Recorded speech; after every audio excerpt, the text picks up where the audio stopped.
Hey everybody, Ryan here from Music City Live. Welcome to the show. I'm here at episode 38 with Brendan Kennedy, front of house, tour manager, and all things audio. Yes. Hey man, thank you so much for coming on. Thanks for having me. Absolutely. Good to be here. Yeah, we had Slipper on and he's like, hey man, you got to get that guy on the show. Yeah, Slipper and I have toured a few times together. And then when I moved to London, he's like, I'm thinking about doing that. And then he moved here and now it's great because we live around the corner from each other.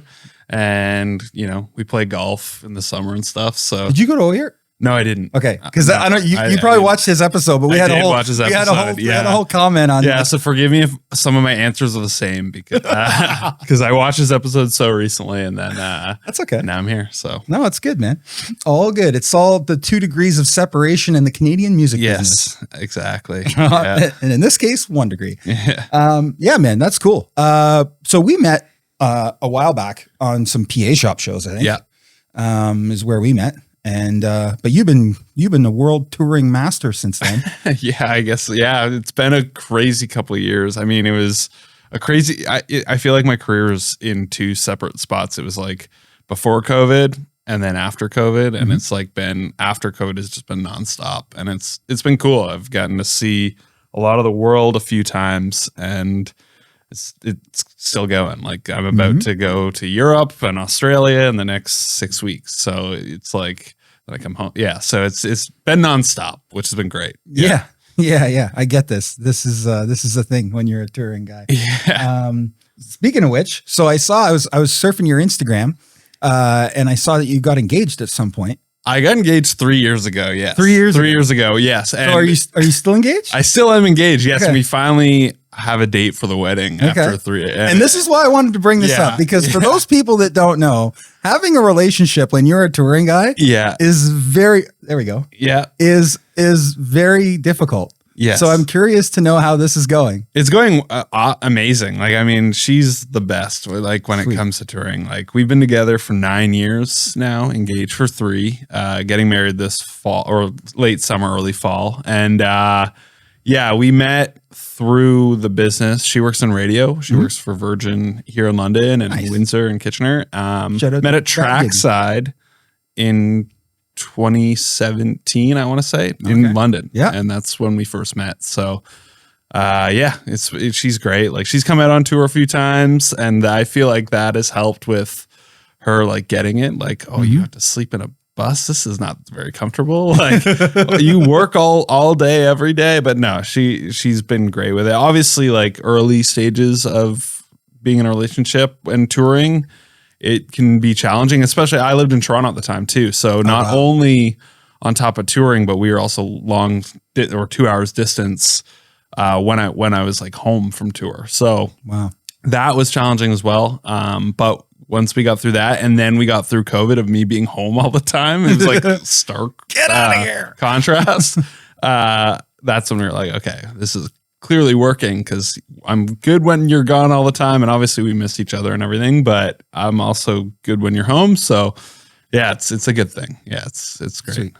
Yeah, it's there's different people I've talked about this. One of the early episodes of the show, I talked with Bungie, who works here, one of our guitar techs, and he works for B&L, Bare Naked Ladies. And you know, I talked to him about it, and he's like, "Oh no, my wife knew what she signed up for." Yeah, exactly. Like because he's been doing it so long. Yeah, 100%. And they have a daughter together, and like so, it's old news for them. But at this point, but there's it's yeah, like if the other better half doesn't know what they're signing up for in the beginning, like you said, the early days, it can be a challenge to keep it rolling, right? Absolutely.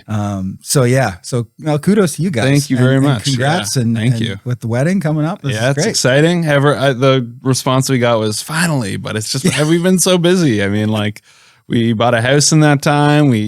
There's a lot going on, and then I've been working a ton or traveling a ton, so it's just been like. Yeah, we found a window that works and everything's lining up. So it's gonna be great. Yeah. Love it. The other thing I noticed from your Instagram is you're hence the hat. Yeah. Maple Leafs fan and Blue Jays fan. Yes. Giant fan of both. It's it's been hard to say the least being a Leafs fan, but and the Jays. I mean, the Jays this year was what a run. Like that was amazing. Oh, yeah. It was wild, man. But that's I've been I was really into sports as a kid, like played like rep hockey, rep baseball as a kid, and then I kind of I started paying a lot more attention to, as I got my career in music going, I started paying a lot more attention to the Jays and Leafs. I think it's because music was my hobby for so long as a kid when I played sports, and it was playing in bands and stuff was more of a hobby.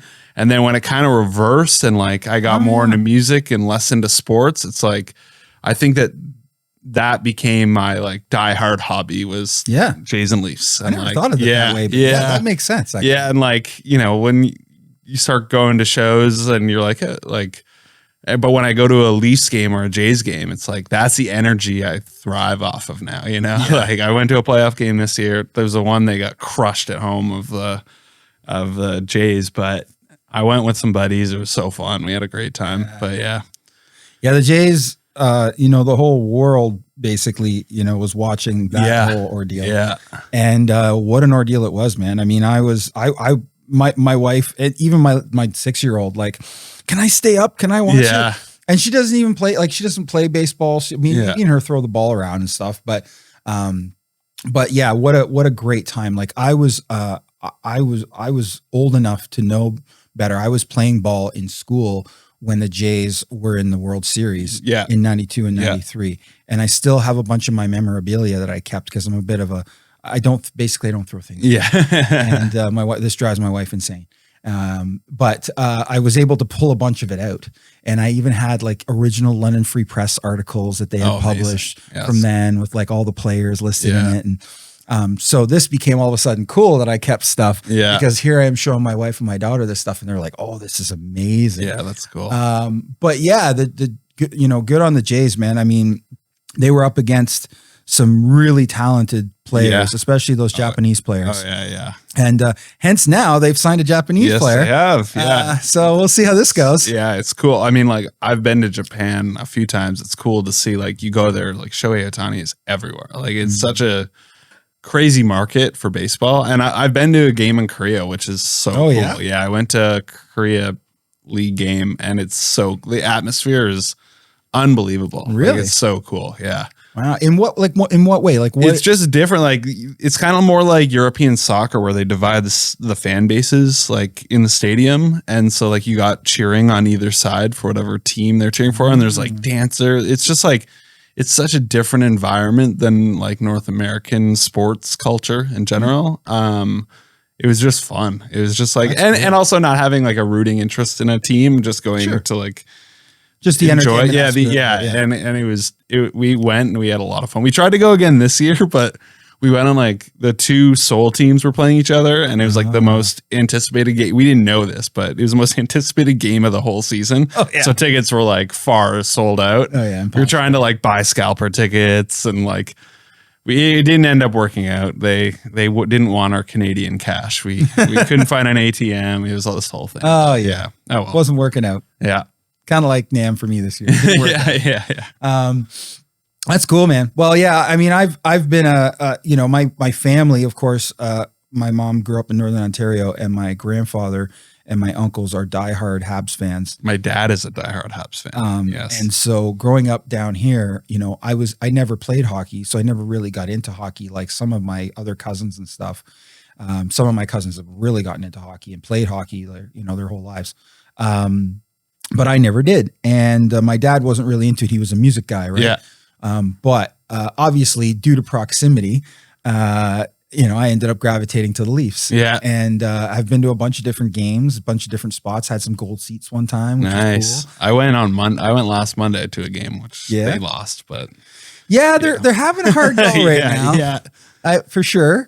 But I'm really excited to see what happens this coming season with the Jays, man. Yeah, same. I think everyone is. I think everybody's signing that gentleman from Japan is a bit of a statement. Yeah. And it's gonna they had a good offseason. I mean, they didn't get the two guys that they Kyle Tucker, Bo Bichette is leaving, obviously that's a big one, but they had a good offseason. They signed some pitching, and I think they'll be good. I think they'll be a good team again. So they'll give the Dodgers a good run. I hope so. Yeah. So So you're living in London now, Yeah. but you didn't always live here. Where were you born? Where did you grow up? I was born and grew up in Brockville, Ontario. Yep. So east towards like between Kingston and Ottawa pretty much. So that's kind of where the music scenes I grew up in was like Ottawa and Kingston. Went to a lot of shows, played a lot of shows and bands there. Then I lived in Oshawa for 2 years. I went to Durham College for the music business program there. Cool. And then I moved to Toronto. And I lived in Toronto for eight years, I think, before I moved here. I moved here right before COVID, like late 2019. What was the reason for the move? Here was my fiance. Yeah. Okay. She's from here, the area here. So it just made, and like with all the touring, like living in Toronto those years was like very important for my career, you know, like the networking aspect of the music industry. And that's kind of where I cut my teeth with Toronto bands. And then just touring as much as I started touring, like I wasn't working in Toronto anymore. It was, it just made sense. Oh, move out to London. You know, there's an airport. It's only 2 hours from Toronto. I mean, I'm in Toronto all the time. I know the 401 and 403 better than probably a lot of people. So, I am there all the time still, but yeah, it just made sense. And then like, I've made it. It was kind of good timing because with COVID hitting, it was like, if I lived in Toronto by myself, I don't know if I would have survived. But I've heard some stories. Just like I'm just like a social kind of person. Like I just don't. If I lived there by myself, I felt like, and then it also gave me time to learn the city of London. Like, gave me a quiet time to just, find the places I like to order from for eating, or just getting to know the city better, walking around, walking the dog, whatever. So it was a good time to move. And then, we bought a house last year, and I love living here. It's the quiet I need, but it's also a big enough city where like we get cool stuff. Like cool concerts come here, go to a London Knights game, like downtown, there's stuff going on. I mean, I don't go downtown that often now that I'm in my mid 30s, but there's still stuff going on. You can feel like a city. It is a city, like. No, you're right. And I think like, with London, the cool part is like, you can go to a Knights game and then 20 minutes later you're home. Exactly. You know what I mean? Not stuck in traffic trying to turn right on the garden. Exactly. But it's, I get it. I spent a tremendous amount of time in Toronto, over the years. Back when I was DJing, also, visiting friends. I did a music conference there downtown at the Hilton for years, that I ran. And, I get it. I still have clients there. We still do shows there. Yeah. I'm in town, obviously not as much as you, but I'm still in town several times a year. Love going there. Love the culture, love the shows, love, stuff. But, the older I get, the more I need a little bit of quiet time. And I'm a young dad, so that helps. Yeah. Having a quieter, safer place, we'll say. I guess, safer is questionable right now. There's lots going on in the world. But, you try as a parent. But London's a great spot to raise a family. And you know what? I mean, we do have the international airport here. We're rocks throw, I was telling you earlier, we're rocks throw from Detroit. I typically go through Port Huron just so I'm into the States sort of quick. Yeah. But I love doing that. I love, you were asking me about NAM earlier, and we were talking about, flying, and, I was telling you, I flew into Pearson recently and had to wait an hour for my bags. Yeah. Like, it's just, that's not normal in Detroit. Like, you go to Detroit and you're in and out in no time. Yeah. And they've got some real cool services there. We found one that's like a valet. It's like a third-party like valet service for your car, but you basically drive in, and it's like those other shuttle type places, but everything's indoors. So in the wintertime, it's fantastic. Yeah. You drive in with your family, you park your car indoors, everything's heated, you get your bags, you take your time, you get in the shuttle takes you. When you come back, they've already wiped all the snow off your car, they brought in your car inside, it's warmed up, it's ready to go. And you pay, I think, $3 less than the price of the regular park and fly. Yeah. Like it's like, so you find these gems that make it great. So, good spot, good jump off point here, I think, for sure. But, the Toronto scene, Slipper and I were talking about it, cause I sort of asked his opinion, and I've asked other people's opinions too about, do you have to be in Toronto? Do you have to be in Nashville? Do you have to be in these spots? Ironically, a buddy of mine, shout out to Jesse Nestor, apparently he was just telling me I ran into him in the parking lot yesterday. He was here servicing one of his guitars, just moved back from Nashville. Because the sort of the ebbs and flows of the economy right now, right? So there's that. But anyway, London's a great spot. I love living here, lived here my whole life, but I also love traveling. Yes. So yes, this is a thing.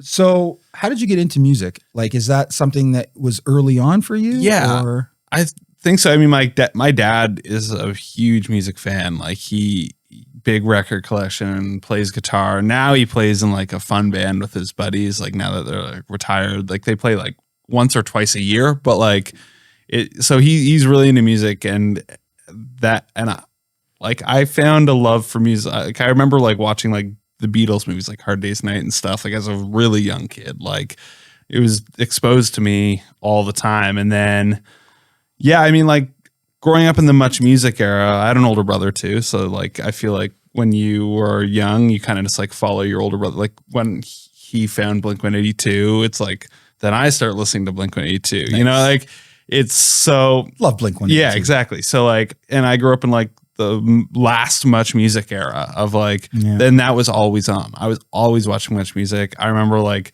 going to the CD store and like with my dad being a big like record collector, like that was like a big thing of like encouragement of spending, allowance or whatever on music. Like, he would take us to like, we'd visit my grandma in Mississauga, and we'd go to the Dixie Mall flea market, and it would be like my uncle and him would be going through records, and I'd be going through CDs, and it was like, you can get two. So it's always been a thing. And then my parents put my brother and I in guitar lessons at a pretty young age. But I was still like more focused on sports then, I would say. So my brother got a lot better than me. And so they were like, well, we're not going to put you in two different lessons. Like, we're busy family. So we, and at that time, like at the exact same time, I went to a school, like I switched schools, in elementary school for French immersion, and the school I switched to had a music program. Oh, cool. So I wanted to play drums. Like, that was my like, okay, I'm not very good at guitar. Maybe I'll try drums.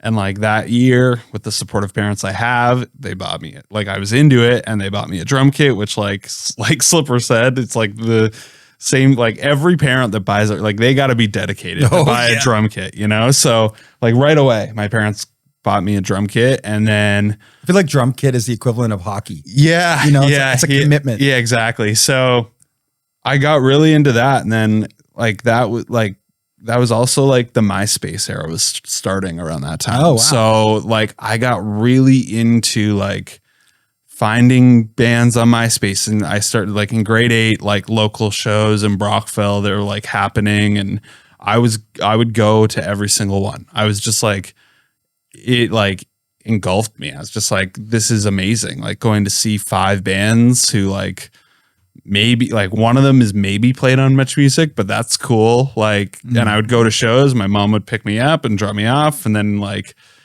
I would get tickets to bigger shows in Ottawa or Kingston or whatever. And same thing. My mom would drive me and my friends, and my parents were both teachers. So my mom would bring schoolwork to mark in the car. And I remember like one show, she took me and my friends to a snowstorm in Ottawa.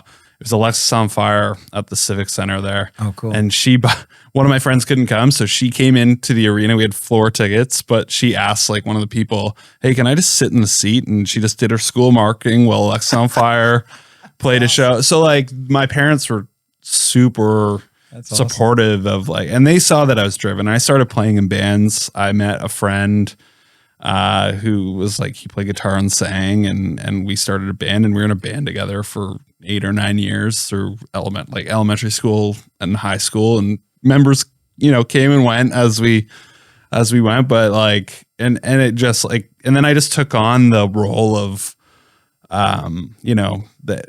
the guy who booked the shows, the house that we practiced at, and then growing up in a small town like Brockville too, like I would promote shows and bring the sound system for shows and stuff like that. So it just kind of became my obsession of like, like in music industry, like messaging bands on MySpace, connecting to book shows in Ottawa or Kingston or Toronto, and like even that, and do the 401 run thing.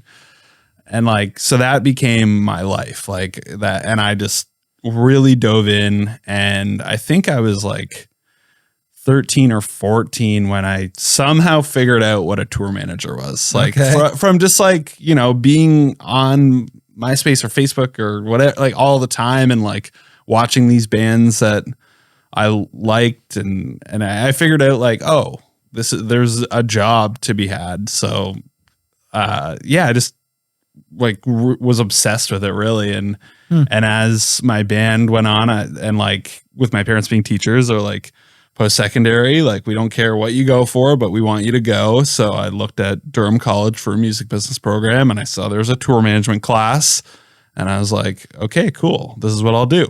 And my whole I was still in the band at the time, so we all moved to Oshawa together and lived in a house. And then like, as you know, like that time in our lives, like things are changing, people are going off to do different things, and we kind of decided at the end of my second year, we were all kind of like, what are we doing?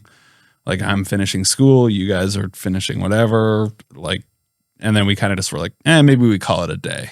And I knew I was moving to Toronto. I knew that like once I was done school, I'm moving to Toronto, because that's, you know, where the big part of the music industry in Canada is, right? So and then knowing that I had to, like, kind of, as I learned more about, and like had friends in bands that were bigger than my band, and you know, like, you know how it is, just like the network you're building, I kind of realized like, oh, a lot of these tour managers also do sound.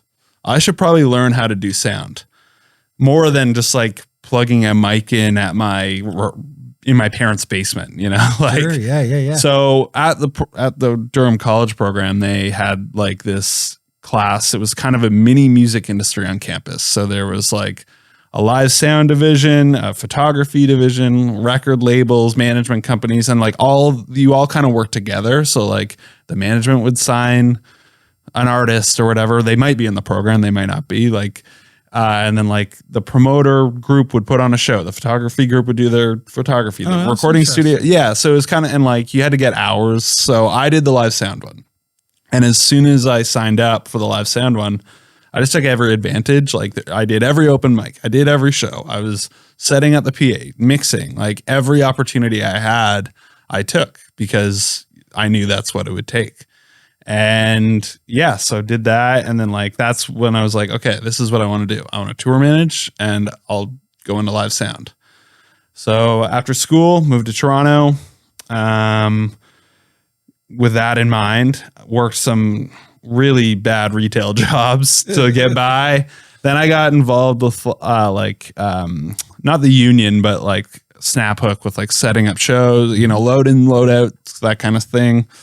And one of my friends from my band days, he's a producer, Derek Hoffman. He's produced a lot of like Arkells records, stuff like that. I know that name. I haven't met him before, but I know exactly. So we knew each other, and he was getting a lot more into the studio stuff. So he asked me to come and kind of assist him, like setting up mics, doing whatever. And he was working at 2 bars as like a side gig doing sound.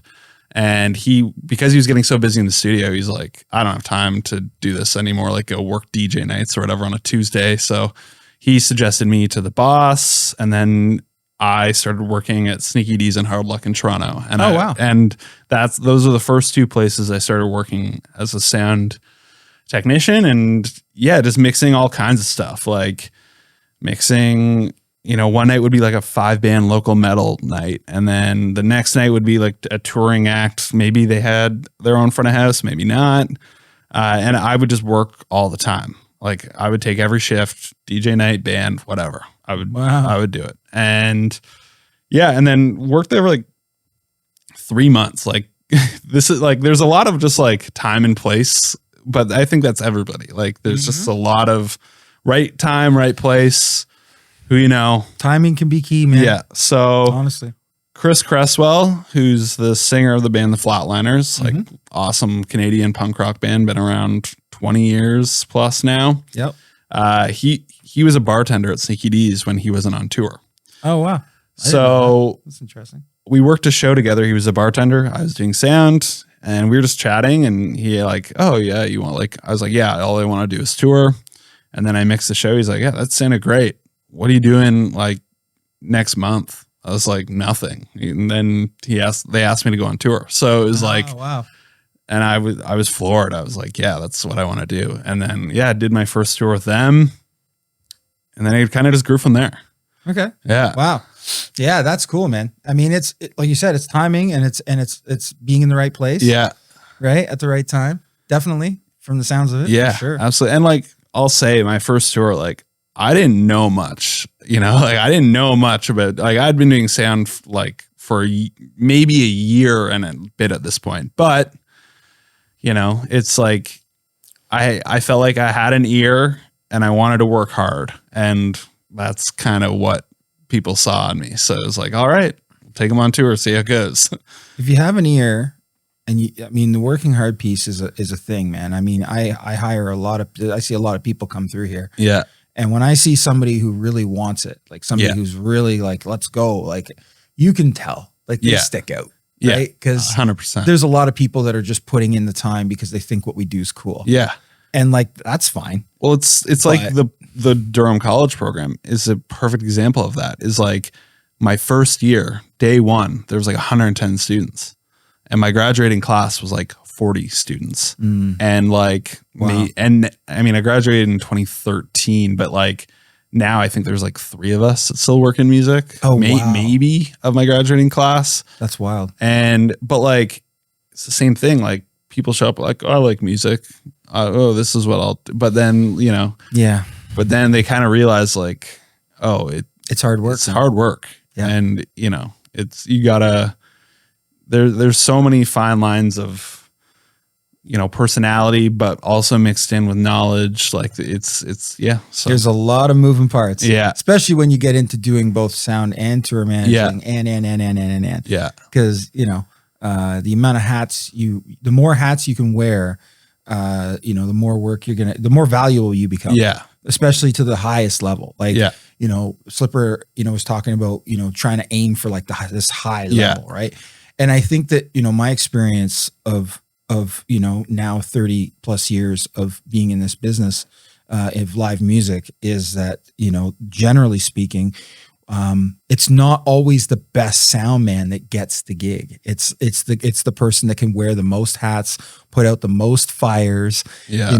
They have to have a good ear. Yeah. Granted. Yeah. But, it's there's a lot going on behind the scenes, as you know. Yeah. But not as everyone else necessarily knows. And sometimes, you can have a great sound man, but if they can't keep the rest of it together, and someone else can, and keep the stress off your back as an artist, sometimes that person could be more valuable. It's also personality driven too, right? Absolutely. Like it's especially like Slipper saying in the like the bus and trailer, or maybe one truck, like situation where you might be living on the same bus as the artist. Like you need to be what, everybody calls a good hang, like in any position, in like whether you're merch or front of house or photographer, whatever it is, like there's such a personality component to touring that is vital. Like, and that's kind of what I think has gotten me by a lot with a lot of bands. It's kind of the personality part of it, being a patient person. Yep. That's one way to put it. Yeah, for sure.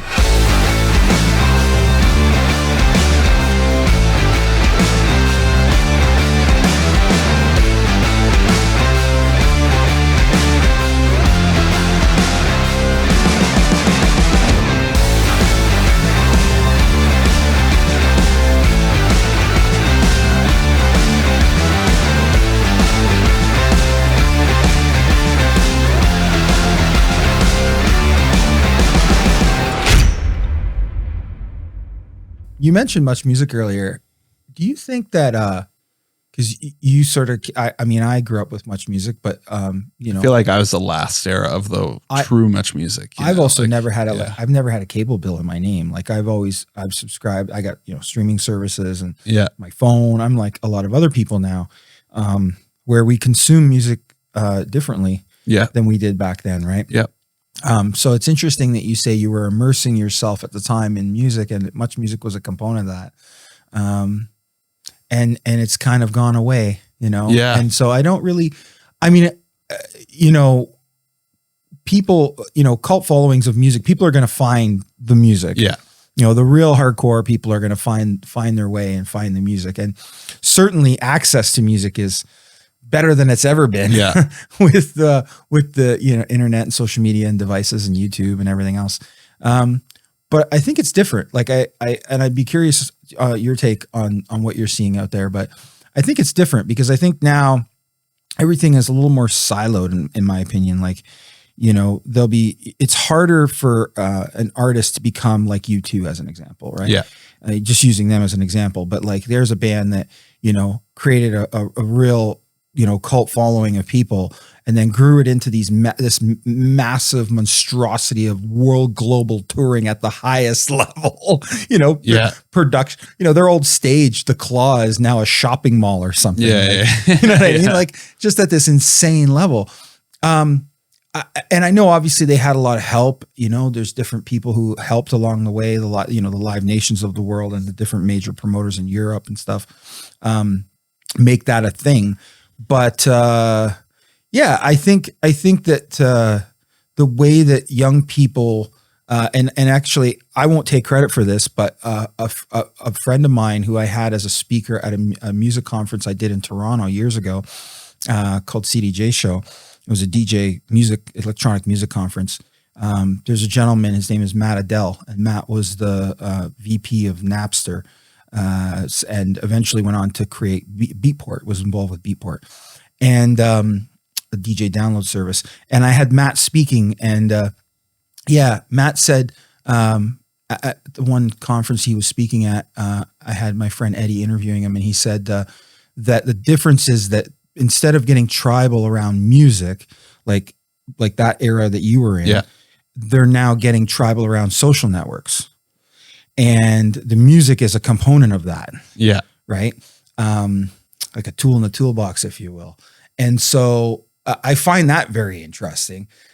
You know, like I used to go out and dance at a dance club. I used to go out to dance. I also DJ'd later on, but I would go out to dance. Yeah. And like, I may not leave with a girl. I just legitimately liked dancing, and I'm a very straight guy. Yeah. But it was fun. I had a fun time with people that I used to go and hang out with. And it was the same with women. A bunch of girls would go out, just go dancing. My mom did it when I was young. My mom would just go dancing, and that was it, and come home, and she had a great time. That's changed too. Like the dance culture has changed too. And it's all part and parcel of that same thing. But I'm just curious, sort of your take on the post Much Music era. Like how do you sort of see that post Much Music era in terms of access and the cultural side of it? I mean, like the reason I love Much Music is that like there were shows, that kind of went like behind the scenes. Like I think they had this show called Exposed where like they'd go on tour with bands and stuff. But like now you don't need that. Bands do that, or artists do that themselves, you know? So like I think the social media did have a big part of it, because it, like now instead of one TV channel, whether it being MTV in the States too or worldwide, it's art. Like now artists can just post the content, whether it be music videos on YouTube and people don't really make music. I mean, they happen still, but now there's like visualizers and all these other words for it. But like, I think it's just social media kind of killed that wave, because now artists can just do it themselves, or labels can just do it themselves online, or, you know, now Spotify plays music videos, you know, like you go listen to a new song and there's a video that goes with it. Mm-hmm. So it's like the medium has just changed. It's like, if that was available to me at that age, I probably that would have been my vessel. Right. Just, but that much music was the thing that at my age, and same with like MySpace, that's how like discovering music, instead of finding a playlist on Spotify, I would go to a band I like, see who they're going on tour with, and then I'd probably like that band and go to their MySpace page and listen to their music, you know? So it's like, I think it's just all the same thing. It's just kind of just changed the way that we see it, you know? Yeah, I think you're right. And I think that, you know, at that time, Much Music was the curator.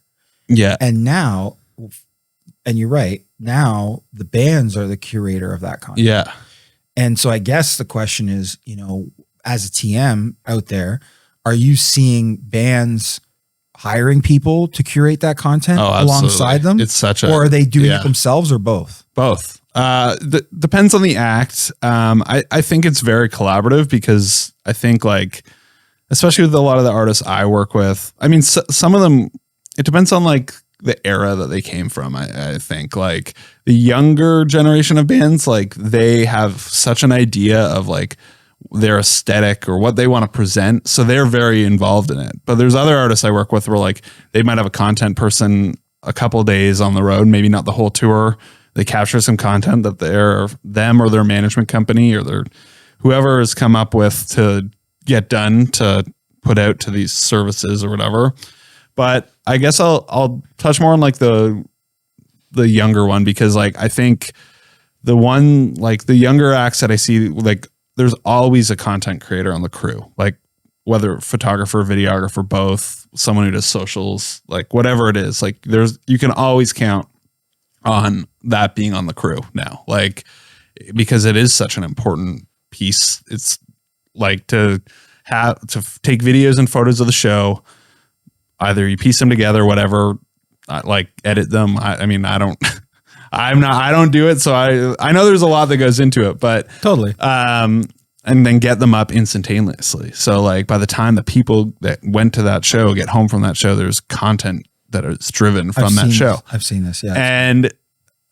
And then, you know, there's lots of other stuff, like whether they're doing liners or TikTok trends are such a big part of it. Like, you know, we'll be on the road and there's content days now, you know, like the band, instead of having like a day, like a full day off, there's like, okay, today we need to block 2 hours off to go do content, and whatever that is. That could be like, you know, with a band I work with a lot, it's like, you know, the night before they're like, hey, we need the kick drum, hi-hat, and 2 guitars set aside because we found this cool spot. We're going to go shoot like they call them cut downs of them just like playing their song or a couple songs and then putting it on TikTok with the song over top of it or whatever it is, you know? Yeah. And like, you know, the end of my show now, like I'm recording a left-right, like a board tape mix every night with my multi-track.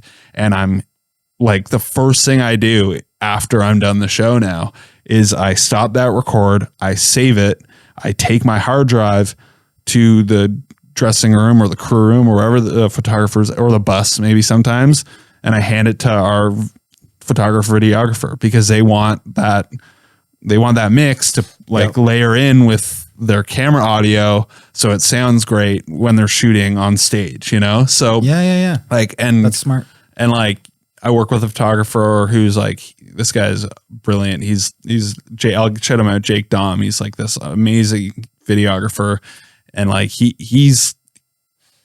like does like, you know, post-production on the board mix to make it come alive and like that's cool, make it sound even better, you know, like, so he's so that but like that's changed. Like, you know, like 10 years ago I would just hit stop on my multi-track, save it, start packing up my stuff. But now it's like, nope, I got to get this hard drive to my photographer because they need to pump this content out before these people get home. Yep. This makes sense to me. Yeah. And I've been one of those people that I got home and saw that content and went, oh man, that's so cool. Yeah. And you know what? I think it's interesting. I mean, not that it's going to stop people from pulling out their phones and recording the show, but in a way, if it becomes kind of a standard, it could. Yeah. You know, like, which I hope so. Well, yeah, because I know a lot of times, you know, artists struggle to get engagement because people are like looking through their phone. I know. It drives me nuts. Like, I get it. Get the clip, get the photo, tell your friends online you were at this awesome show that is great. But like, if you're going to be filming like a 90-minute show, the whole thing. When are you ever going to watch that? Like, yeah, you're not. Be in the moment. No, you know, like you're filming it to post on YouTube so other people can watch it that weren't there. Yeah. But like, what are you going to get? Like a couple hundred views? No, maybe? Yeah. Like, enjoy it. Be in the moment. Yeah. Like, yeah, it's crazy. I'll be the first one to put my hand up and say that I used to do those kind of like long, full song recordings. Yeah. And I went to see during Christmas time. I bought tickets for my wife and I to go see Andre Bocelli in Miami. Yeah, and that was one of those shows where I like, no, I'm gonna do a couple, like you said, a couple videos to say I was here. Yeah. And there's a couple to like, if there's a song you really like and you want to like.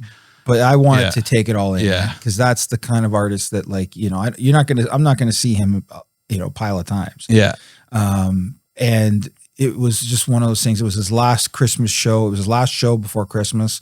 It was like the December 21st, I think it was, or 22nd. And just the energy was really great. And his performance was unreal. The people who he had with him were unreal. And it was an arena show. It's a big show. Yeah. The not arena, it was the basketball stadium. But yeah, anyway, I mean, keep in mind when I say this is like, I'm also speaking from someone who is at a show, 200 days a year.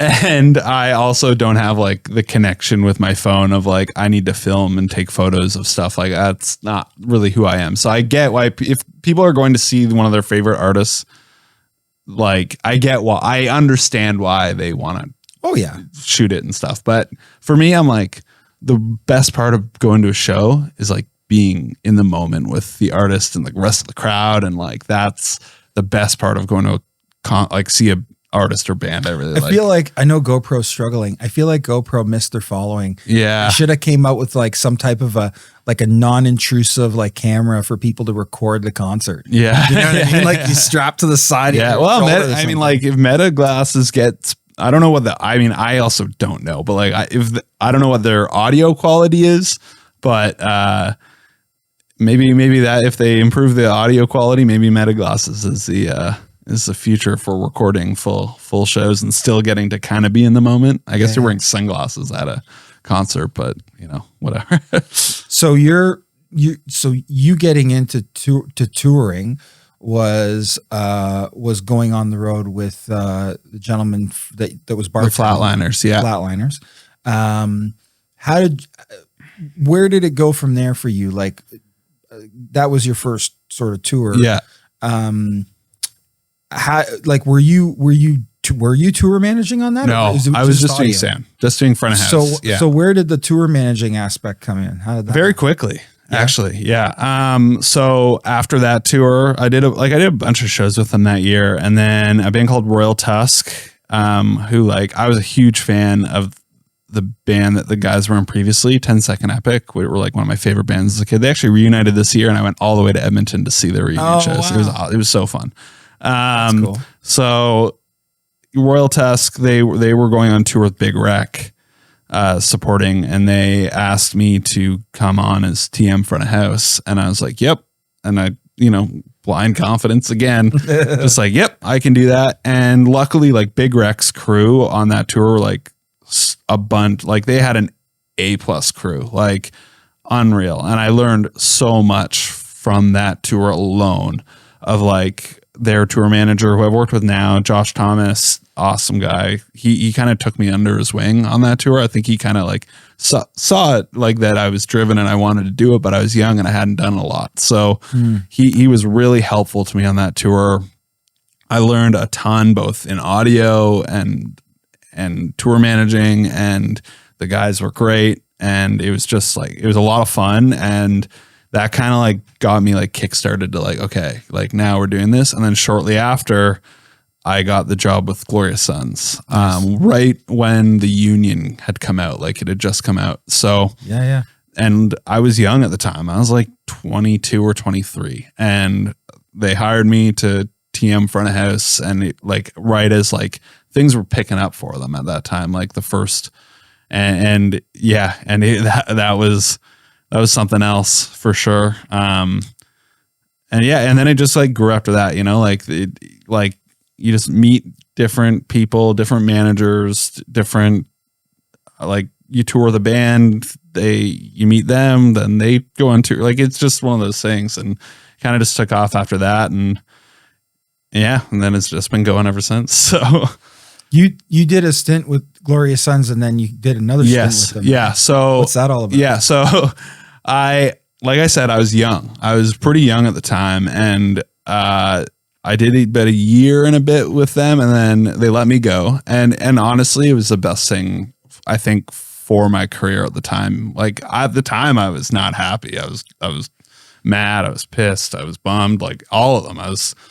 But in hindsight, it was like I came up really fast, and I got a really good gig when I was young and probably pretty naive. And getting let go by them kind of let me go back to like learn a lot about more about live sound, like working in the clubs in Toronto, working with some smaller bands, you know, touring still, but like kind of cutting my teeth a little more and going back to like, and also like growing as a person, you know, like you're 22 tour managing like guys in their 30s at the time, or late 20s, early 30s. It was challenging sometimes. And so yeah, and then a couple years later, I went out with JJ Wilde. She like right when when she was starting, like it was her first tour as JJ Wilde, I think.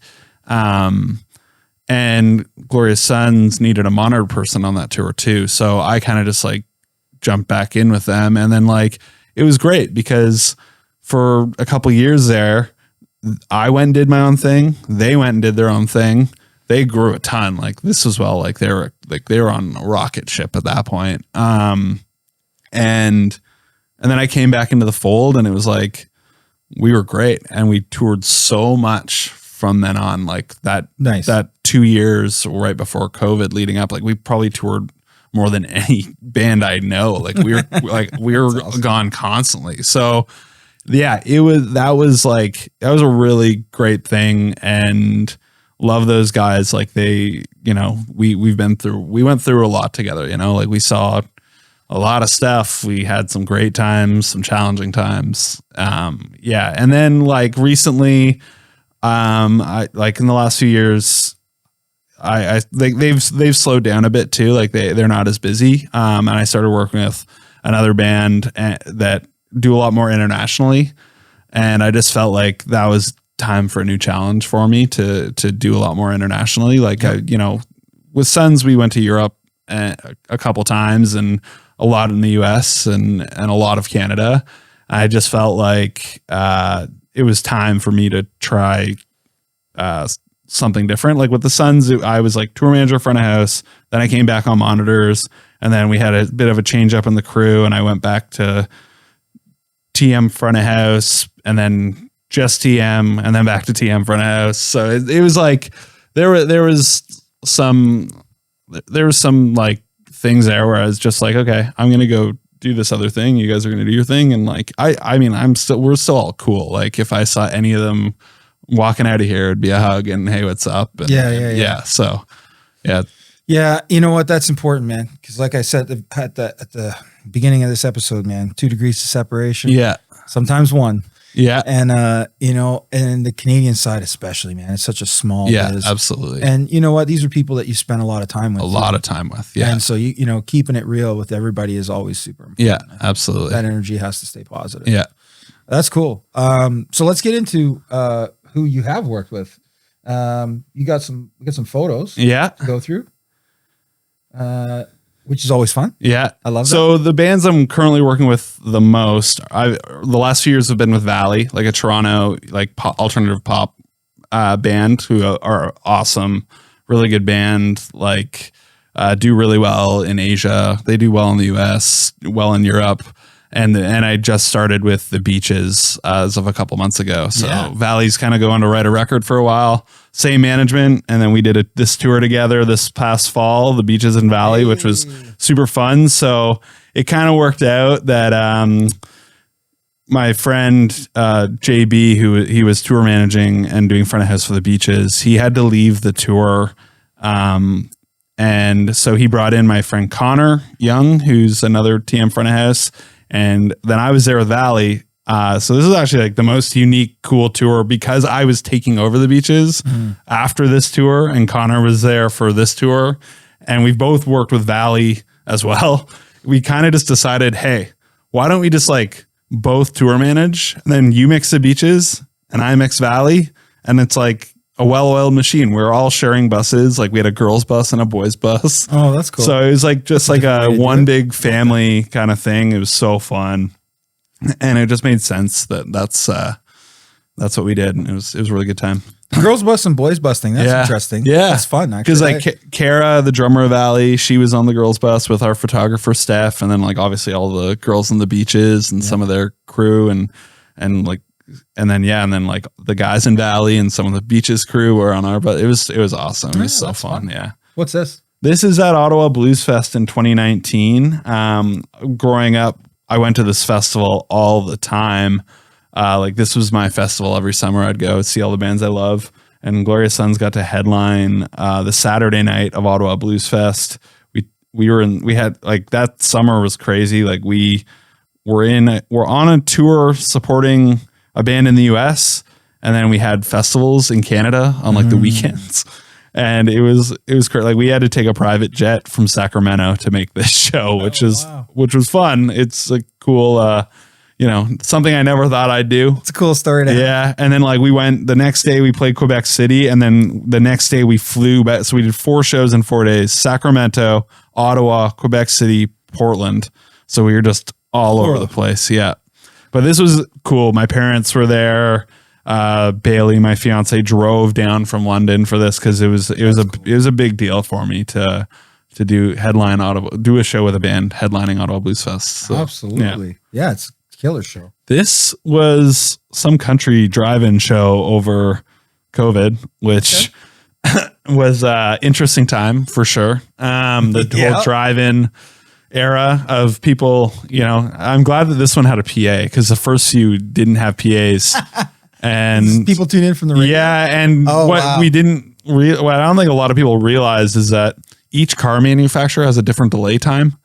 So if you had your speaker, like if you had your car turned up and your windows down, like every car might have like a different feed. I never thought of it. Yeah. So they finally realized, let's bring in a PA and people can roll their windows down, and it was much better. No doubt. Yeah, that was a crazy time. This is a U-Haul, which I've spent a lot of time in U-Hauls, as I'm sure you can guess, just getting gear around. But this U-Haul specifically I was on a tour right before in 2021. Yeah, I think 2021, maybe 2022, right when shows kind of opened back up. And then that second big wave of COVID came, and I was patient zero on a tour, and I got stuck in the US for 4 days. And the only way I could get home was renting this U-Haul and driving from Chicago to London, Ontario. And when I crossed the border, the guy was like, "You don't have any gear?" I'm like, "No, I just want to get home." And then I had to restart my quarantine. It was quite the experience. It was a crazy story. Yeah. Me just hauling across US in a U-Haul because that's the only way. But I knew that because when it happened, management was like, "We can rent you a car." I'm like, "You can't," at this point in the pandemic, you couldn't do one-way car rentals from US to Canada. I couldn't go on a plane. I was like, U-Haul. I rented a U-Haul a few months before to get gear back from the US. So I was like, U-Haul. I can rent a U-Haul. See, this is the tour manager thing kicking. Yeah, exactly. Yeah. So this is that Royal Tusk Big Wreck tour.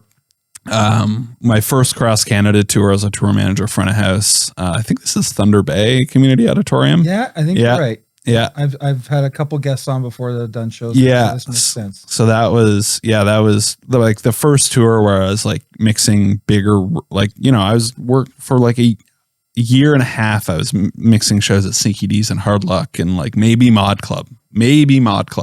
And then I get thrown into this tour. So it was a great learning experience for sure. Oh, absolutely. Yeah. This is the Glorious Sons Contender Tour at Opera House, with Poor Young Things, who the guitar player was once my roommate.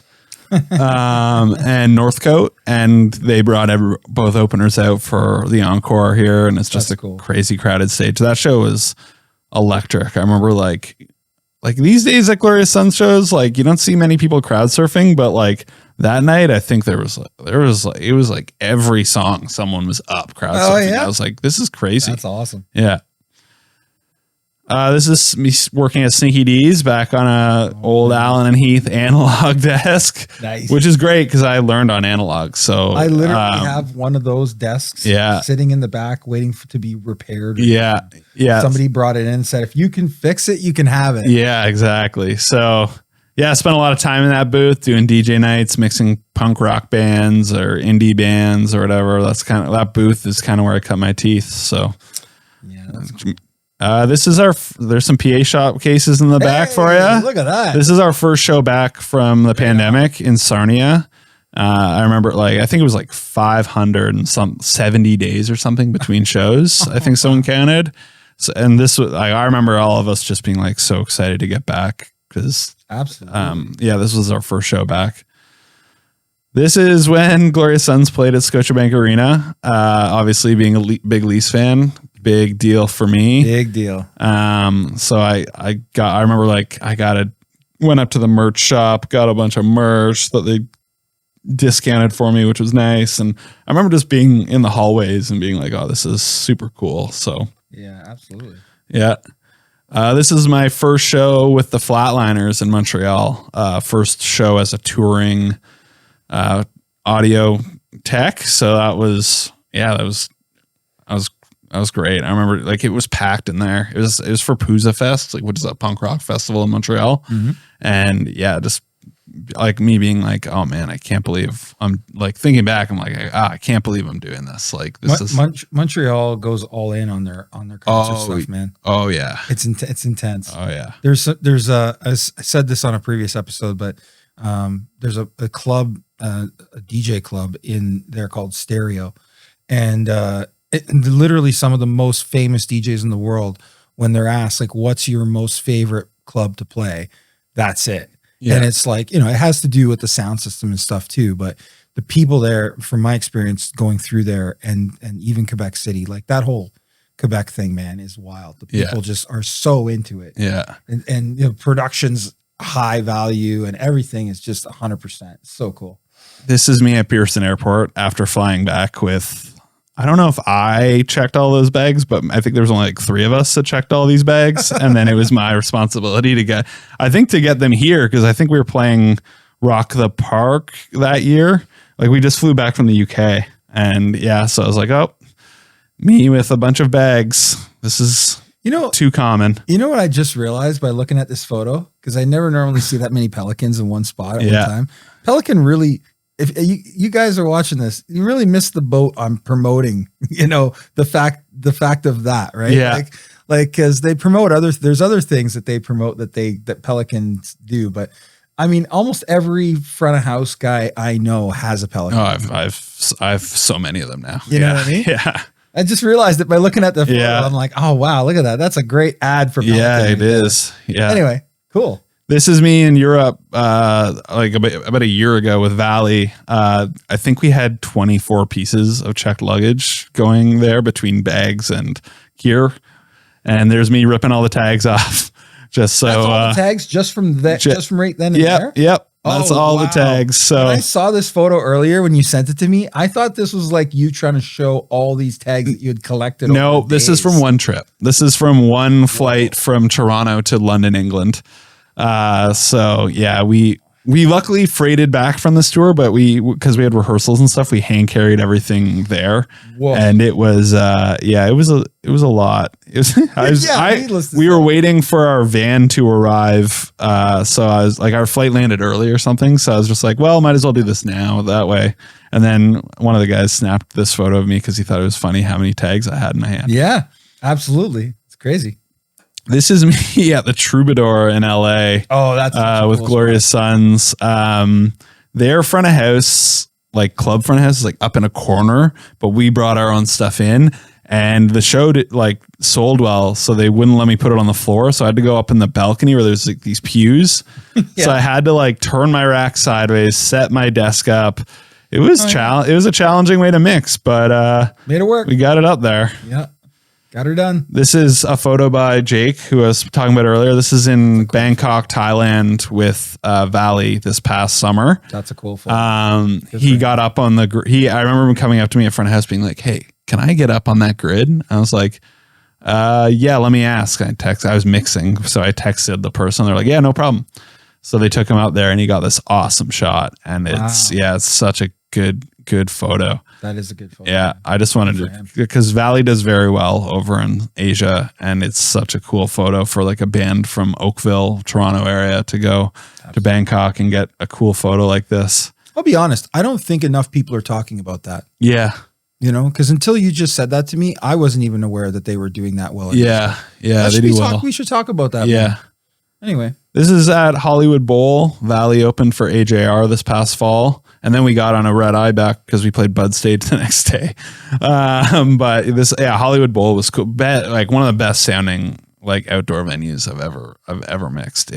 It was phenomenal. Like the PA, it's an all acoustics rig in there. It sounds unbelievable. Like it's just dialed. Like, yeah, it was a great show. It's too bad we couldn't stay to enjoy it, but we had to get in our rented cars and go to the airport right away. But there's a lot of artists.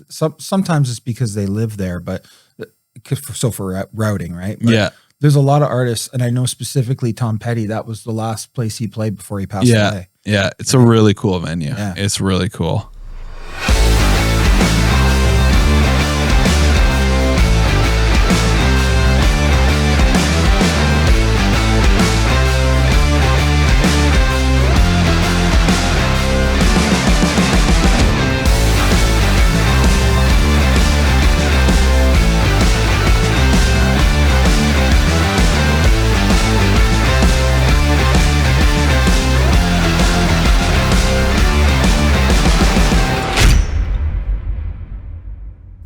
There's me this past time. I got to tour the Leafs dressing room this time with the Beaches. Yeah, so that was cool. There's me in the Leafs room. That was like the second thing I asked like the venue rep that morning. Like we're like getting in at like 6 a.m. and there to start loading. And I was like, hey, what are the chances of me seeing the Leafs room today? And I know everything else is important. Yeah, yeah. I don't really care. Like, first of all, let's go see all the dressing rooms so I can get my signs up, and where's catering so I can get a coffee. And secondly, can I see the Leafs room? That's awesome. Yeah. This is when the Leafs won their first playoff round in a long time. We were on a bus in Secaucus, New Jersey, just on a day off. We were playing New York the day before. Looks like a nice bus. It was a nice bus. We had a really nice bus on that tour. It's a blurry photo, but I can tell when I can see a nice bus. We spoiled them for that tour. But yeah, and the Leafs won, and I went absolutely. The video of this is even funnier. It's me going nuts on the bus because it's the first time in a long time that they won a playoff series against Tampa. So yeah, and everyone was so stoked. Oh, absolutely. This is a mall show with Valley in Manila, Philippines. So like how Live Nation Philippines does it is like when a band is kind of like when they haven't played a market before. They have these partnerships because mall culture is so massive in the Philippines. Like everyone goes to the mall. So they like have partnerships with all these giant malls to bring in like international artists for their first time to play in the mall so that tickets are affordable for the like locals there. Like that ceiling's super high and that rig's not easy to hang. Yeah. I wonder if that lives there? Or did they just bring that in for the show? I mean, it was there when I showed up. I'm not sure. Fair enough. But you know what I'm saying? Like to put that in it's not like it's not like a little ground supported. Yeah. Like to put that in is effort, man. Yeah. So that's cool. Yeah, it was crazy though. But like all behind me, like those balconies, like they were just packed with people. Like, so I guess like the deal is like, if you buy something at the mall, you get a chance to get a ticket or something. So like, and like we just went back to Manila and did like a proper show in like a theater. Like I think it was like a 3,000 cap like theater type thing. Cool. But like this is a way they kind of like break bands into the market is is doing it at a mall. So that like it was really Makes cool. sense. It was funny when we were sound checking because they like tried to block off the whole area, but like up top, like all these kids are like taking photos of like the band while they're sound checking and stuff. But yeah, it's wild. And like the thing I remember of this show is we had come from Japan to Philippines, and Japan like audience culture is so like quiet. Like it's like you finish a song, it's like clap, clap, clap, silent. And like the band was warned. It's like, not that they're having a bad time. It's just like that's the culture. And then the next show we do is the Philippines, where like they didn't stop screaming this entire show. So to go from like clap, clap, clap, clap, clap, silence, and then just like nonstop screaming was like such a like what is going on here? Yeah, huge contrast. Yeah, that's crazy. This is Glorious Sons. They did 3 nights at Massey Hall, which I believe they filmed and is on CBC's YouTube channel, which was cool. But yeah, this was cool that we got to do 3 nights at the newly renovated Massey Hall. It was that was like a bucket list venue for me to do. Absolutely. And yeah, that was fun. We did a lot of shows on this tour specifically that were like 3 nights at one venue or 2 nights at one venue. So it was a easy tour. Load in once, load out once. That's saying a lot about the song. Yeah. So like Yeah. that's great. Like I love hearing that because sometimes like even Slipper mentioned it, where like there's not a lot of cities in Canada where artists can hook up and tour to sometimes. Yeah. So the fact that, the Sons are able to sell out 3 nights at Massey Hall, like that's amazing. Yeah. That's amazing. This was this past summer in Brazil. I got to go, one of my favorite bands growing up from the MySpace days is a band called The Maine. They're from Phoenix, Arizona. I remember I handed them my demo CD at Warped Tour 2009 or something like that. And then just over the years of them coming to Toronto, like, they're a couple of years older than me, not that much older than me. So like, they would come to Toronto and I was kind of the guy they knew in Toronto and we'd hang out. And then like over the years, as I started touring a lot more, like I'd see them every now and again at a festival here and there, whatever. And they asked, this was the first time that it worked out that they were like, hey, we're going to Brazil. We need a front of house. Want to come with? And I was like, oh, that's cool. Yeah. And I went and it was like in a soccer stadium. It was like a big like festival like of that era of music. Cause like Good Charlotte and Yellow Card and like all these bands from that era. So it was really cool. Yeah. It was cool to work with like one of my favorite bands and really good guys. And we were there. We did 2 shows. We were there for a week. So I just got to hang out in Brazil for a week and with the guys, and yeah, it was fun. It's awesome. This is Bud Stage Valley last year. Valley opening for the Beaches. Hard room to mix. Bud Stage. I'm hoping when they do the big renovation, they make it a little easier. It can be challenging for sure. It's just a giant tin can. But yeah, Bud Stage, big Toronto show. I went and saw a lot of shows there growing up. So cool one to do. We've done it a few times now.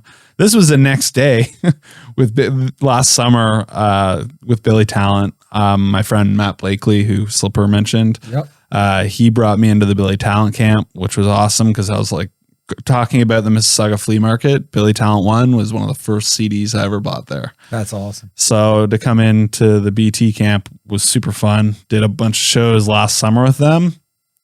Again, awesome guys, like really good dudes and have been, a mainstay in Canadian music for a long time now. So yeah, it was a cool gig to have. This was the last show of that cycle, I think. But yeah, I was tour managing doing monitors, which could be tough, but luckily I had a monitor tech. So like I walked up for sound check, did it, walked away, back to tour managing, walked up for the show, walked away kind of thing. That's cool. But last summer I was doing Valley, Glorious Sons, and Billy Talent all at once, tour managing all 3. And it was, I'll probably never work with that many bands that are that busy ever again. I did Calgary Stampede 3 times with all 3 bands that year. It was like Whoa. Valley or Billy Talent the first night, stayed, did Valley, red-eyed to London to do Rock the Park with Glorious Sons, flew to Quebec to do Festival d'Été with Valley, flew back to Calgary to do Stampede with Glorious Sons, flew back to Quebec to do more shows with Billy Talent. So it's just like Yeah, it was a lot. This is in France, Nimes, France, at a Coliseum. JJ Wilde I did monitors for JJ opening for Kiss. Oh, wow. At this Coliseum in France. When was that? That was 2022, I want to say. Oh, wow. Yeah, 2023. No, 2022. Glorious Sons and JJ Wilde did a Canadian tour together. And then they were both playing BST Hyde Park with Pearl Jam. It's like BST Hyde Park, the big thing they do in London. Yep. Seen her on YouTube. Yep. And so both of them were doing that. And JJ had this show right before that. So I was like, I'll go do monitors for you at that. And then we'll all meet in London and do the Hyde Park thing. So yeah, it was really cool. Did you meet any of the Kiss guys? I didn't. JJ and the band did. They got to meet Kiss. Yeah. I got to go to their last show. Oh, nice. In New York. Last show. MSG. For now. No, they sold the rights. Oh, did they? Yeah, okay. They sold the rights to it all to some big tech company. Oh, crazy. Yeah. They're going to, I guess the word is that they're going to like be holographic now and they're going to start doing shows in like 2027. Oh, geez. I don't know. Yeah. This is at Coliseum. It was really cool. It's a cool spot to do shows. It's really old and yeah. The photo doesn't do it justice. It feels like it's much bigger. Like which Coliseum is that? It's in Nimes, France. They do like a concert series every year. Yeah, I was gonna say because like I've been to Italy to the Coliseum. Yeah, in Rome, and and photos don't do it justice. No. It's they're really, really cool. And they started to unearth one in Turkey when I was there too. Not quite, the walls weren't, I don't think, as quite as high on that one, but again, like just crazy history, like crazy structures. It's cool. This is one of my first shows back from COVID, hence the mask. This is with Our Lady Peace. So they were like kind of the first band that I worked with out of the pandemic, just doing a bunch of Canadian festivals when we were allowed to again. Mm-hmm. That was good. Oh, this is Slipper showed this photo, OLP 30, just a bunch of like awesome crew. And I know that he talked about how challenging of a tour it was. It was crazy. Just snowstorms, bus breakdowns, getting on planes, trains, automobiles to get around. And yeah, it was, but like he said, like it was such an all-star crew of people. Like it was so much fun. Just getting to hang out with like some of the best that Canada has to offer every single day and working alongside them. So yeah, that's cool. That makes it. There's Matt and I in the production office on Glorious Sons. That's kind of the first tour we did together was our 2023 Glory Canadian tour. He was production managing. I was tour managing. There was us holed up in some production office in an arena somewhere in Canada.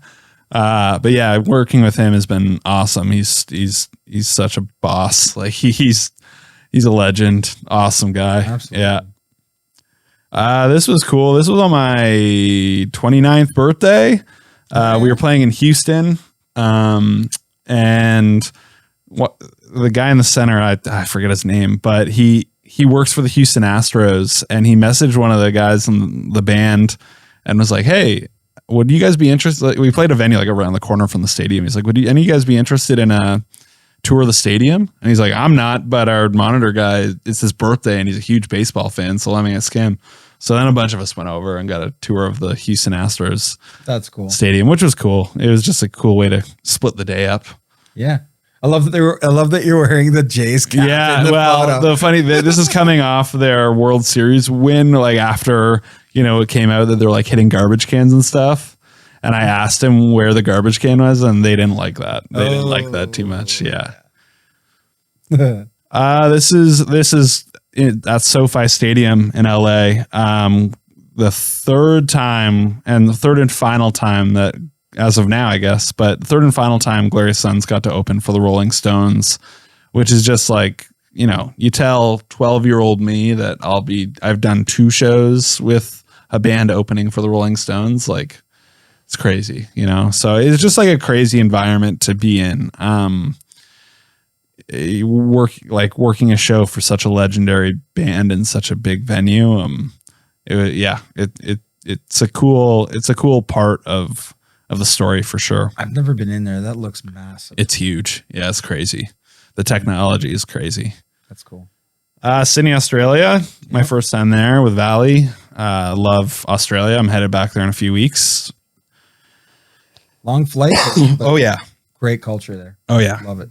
This is one that they did in Canada, which it's funny. Look at the poster now with the Glorious Suns and the beaches on there. I was there. Yeah. I was at that show. The show, it was that same summer where we did Blues Fest, where we did a show in Denver the day before this.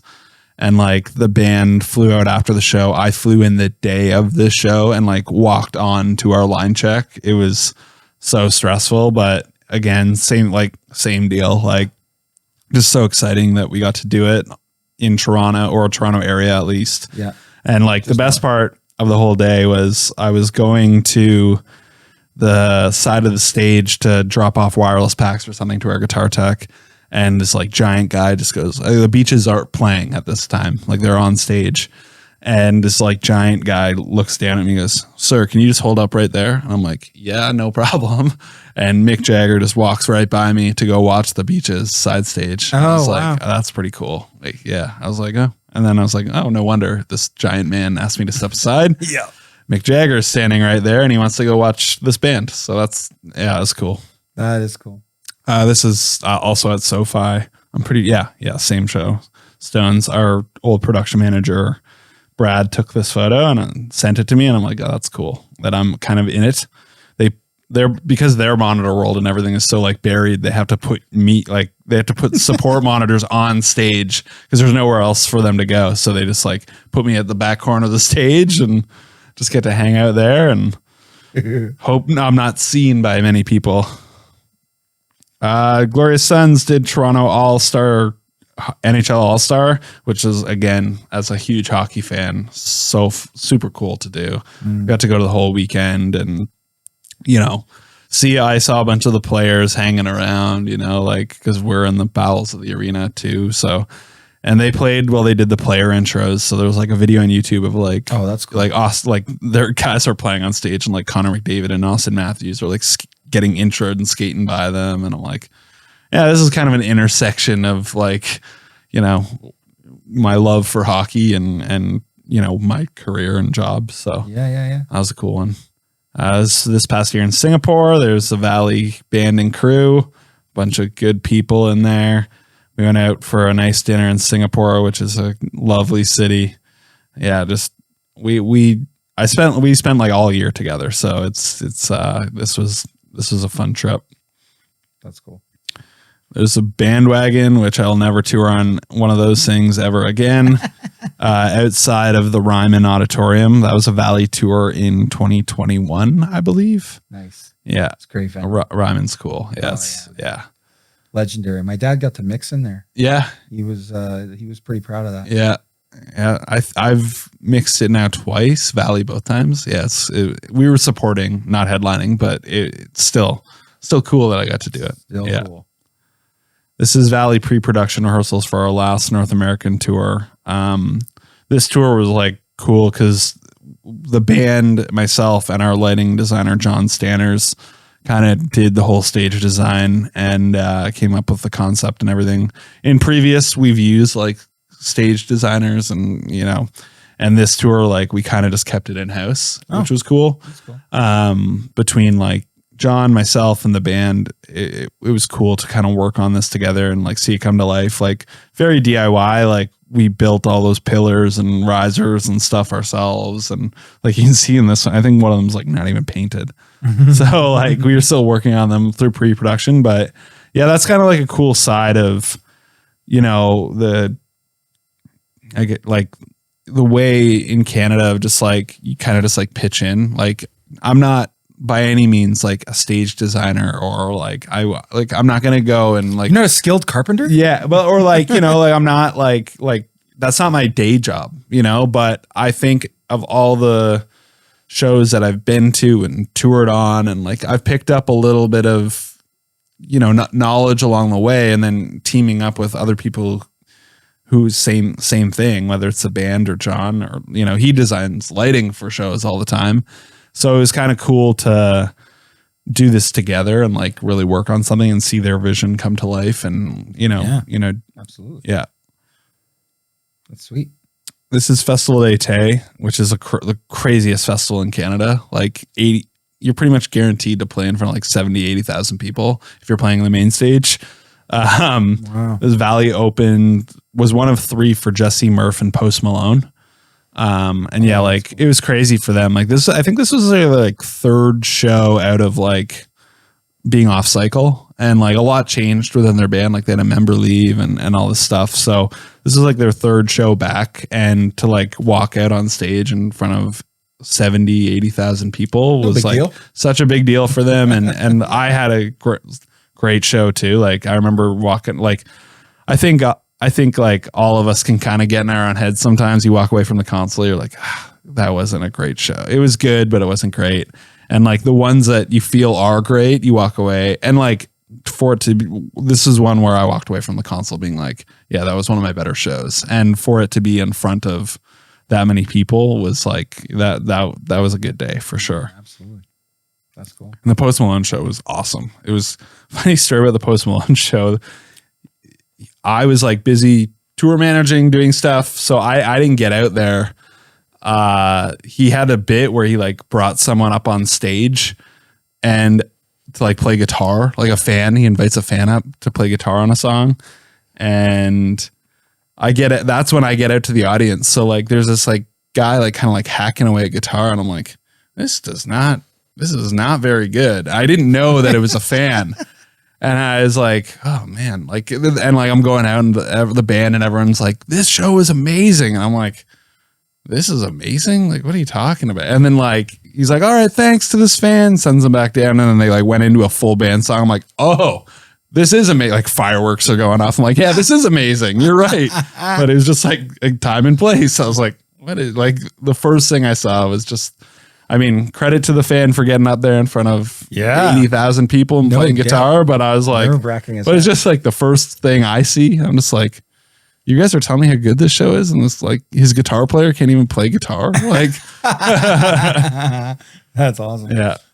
What's it like juggling tour managing and the live sound position? Like, what's the behind the scenes on that?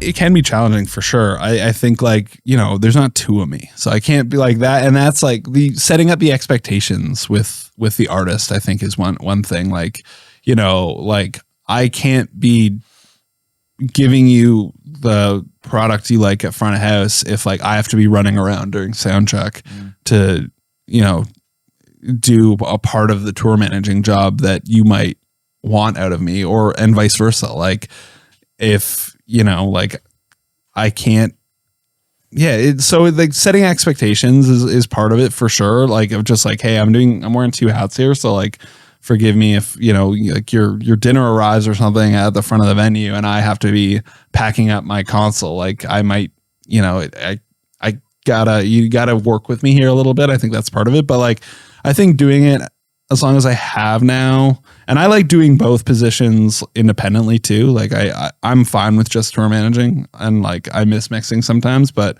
I'm fine with that. Depending on the scale of the tour, and I'm also fine to just mix, but doing both of them, I think it takes the right band for sure, or artist, because they can kind of understand like that I might have to be doing one part of the job at a certain time and another part of the job at a certain time. But I think like you're just busy all day, which is fine by me. I'm a busybody. I like to be busy on tour. But like, yeah, it takes work to kind of like learn your flow of it. Like, and it takes a good crew too. Like, especially if you're more of a skeleton crew, it takes a good crew of people to know that like, you know, and if you have a front of house person, they might be there on the trailer helping you. But when you have a tour manager, they need to be there working with the artist or working with the promoter or whatever. So yeah, there's balance there for sure. But I try to help out wherever I can and do as much as I can. And luckily I've worked with artists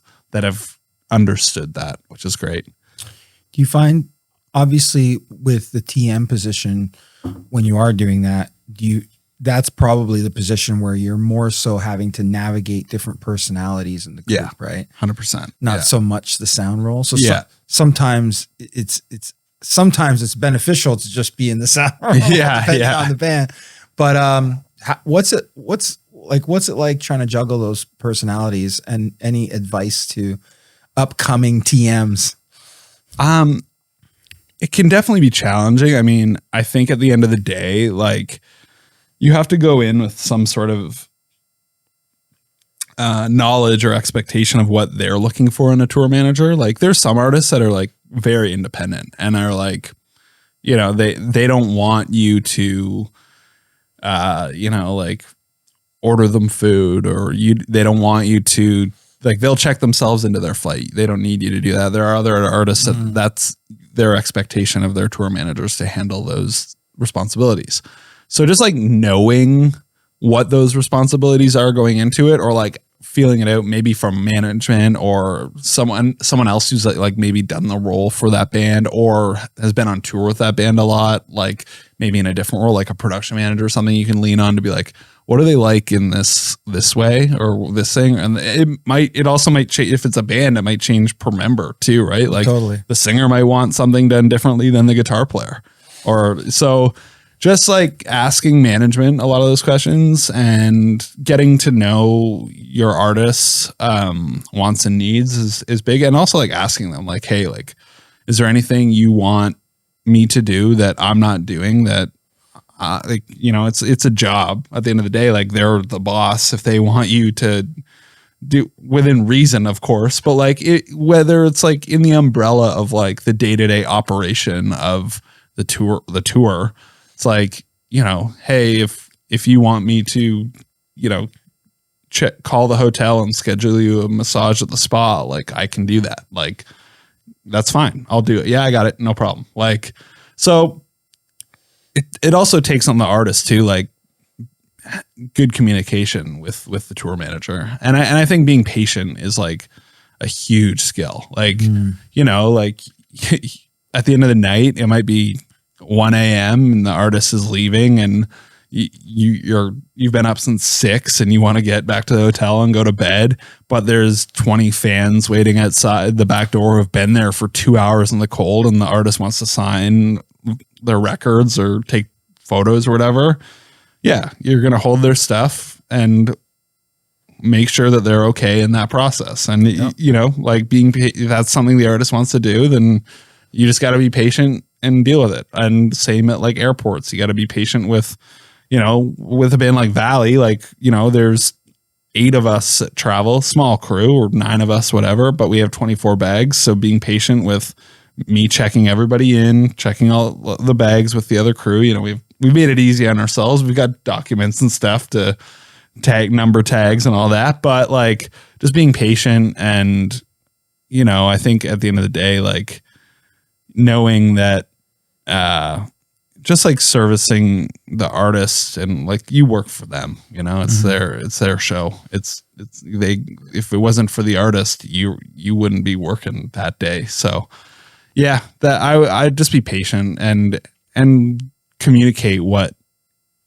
your role is. You know, I'm not a babysitter, but I'm also not like looking to I'm also looking to help them out and make their day easier so they can go out there and put on the best show that they possibly can. Of course. Yeah. Yeah. That makes sense.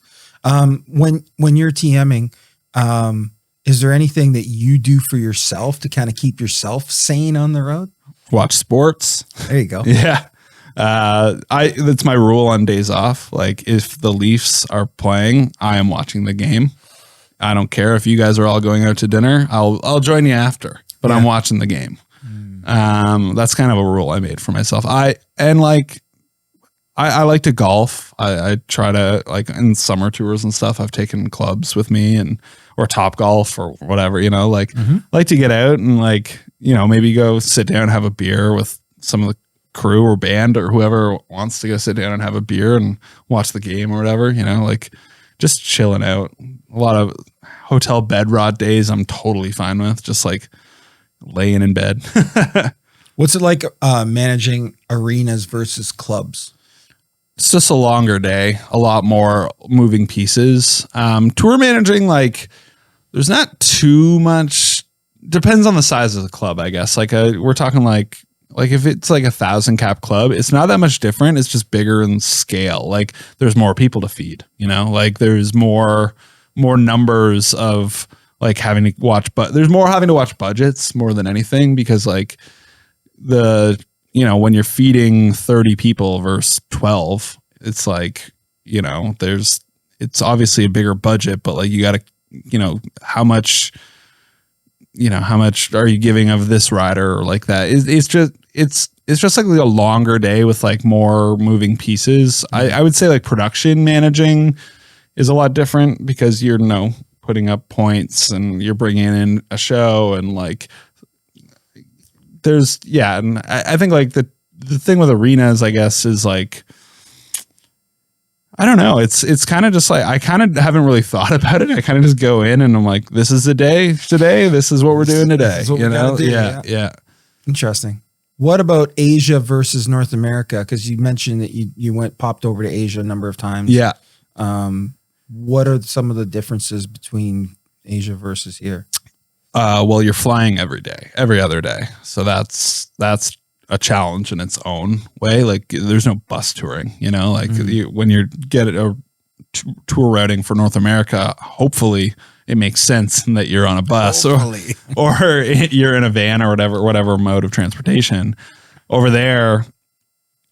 there's like, most of them are islands. So you're flying every day, which presents its own challenges. I mean, like, airlines were not built for 10 people and 25 pieces of luggage to go from city to city, Yeah. They don't really consider that. So it's pretty expensive to do that, but we're doing shows every other day. So there's not really leeway time for freighting stuff unless we had 2 rigs, which, it's a whole ecosystem thing, so that's the most challenging part, is like booking the flights and making them make sense with timing and all that. But like, generally it's like Live Nation. I've worked with Live Nation mostly over there, and they make it pretty easy on you. They take care of a lot of the details of ground transport and hotels and like handy. So they make it pretty, and visas and stuff. Visas is another thing that is like,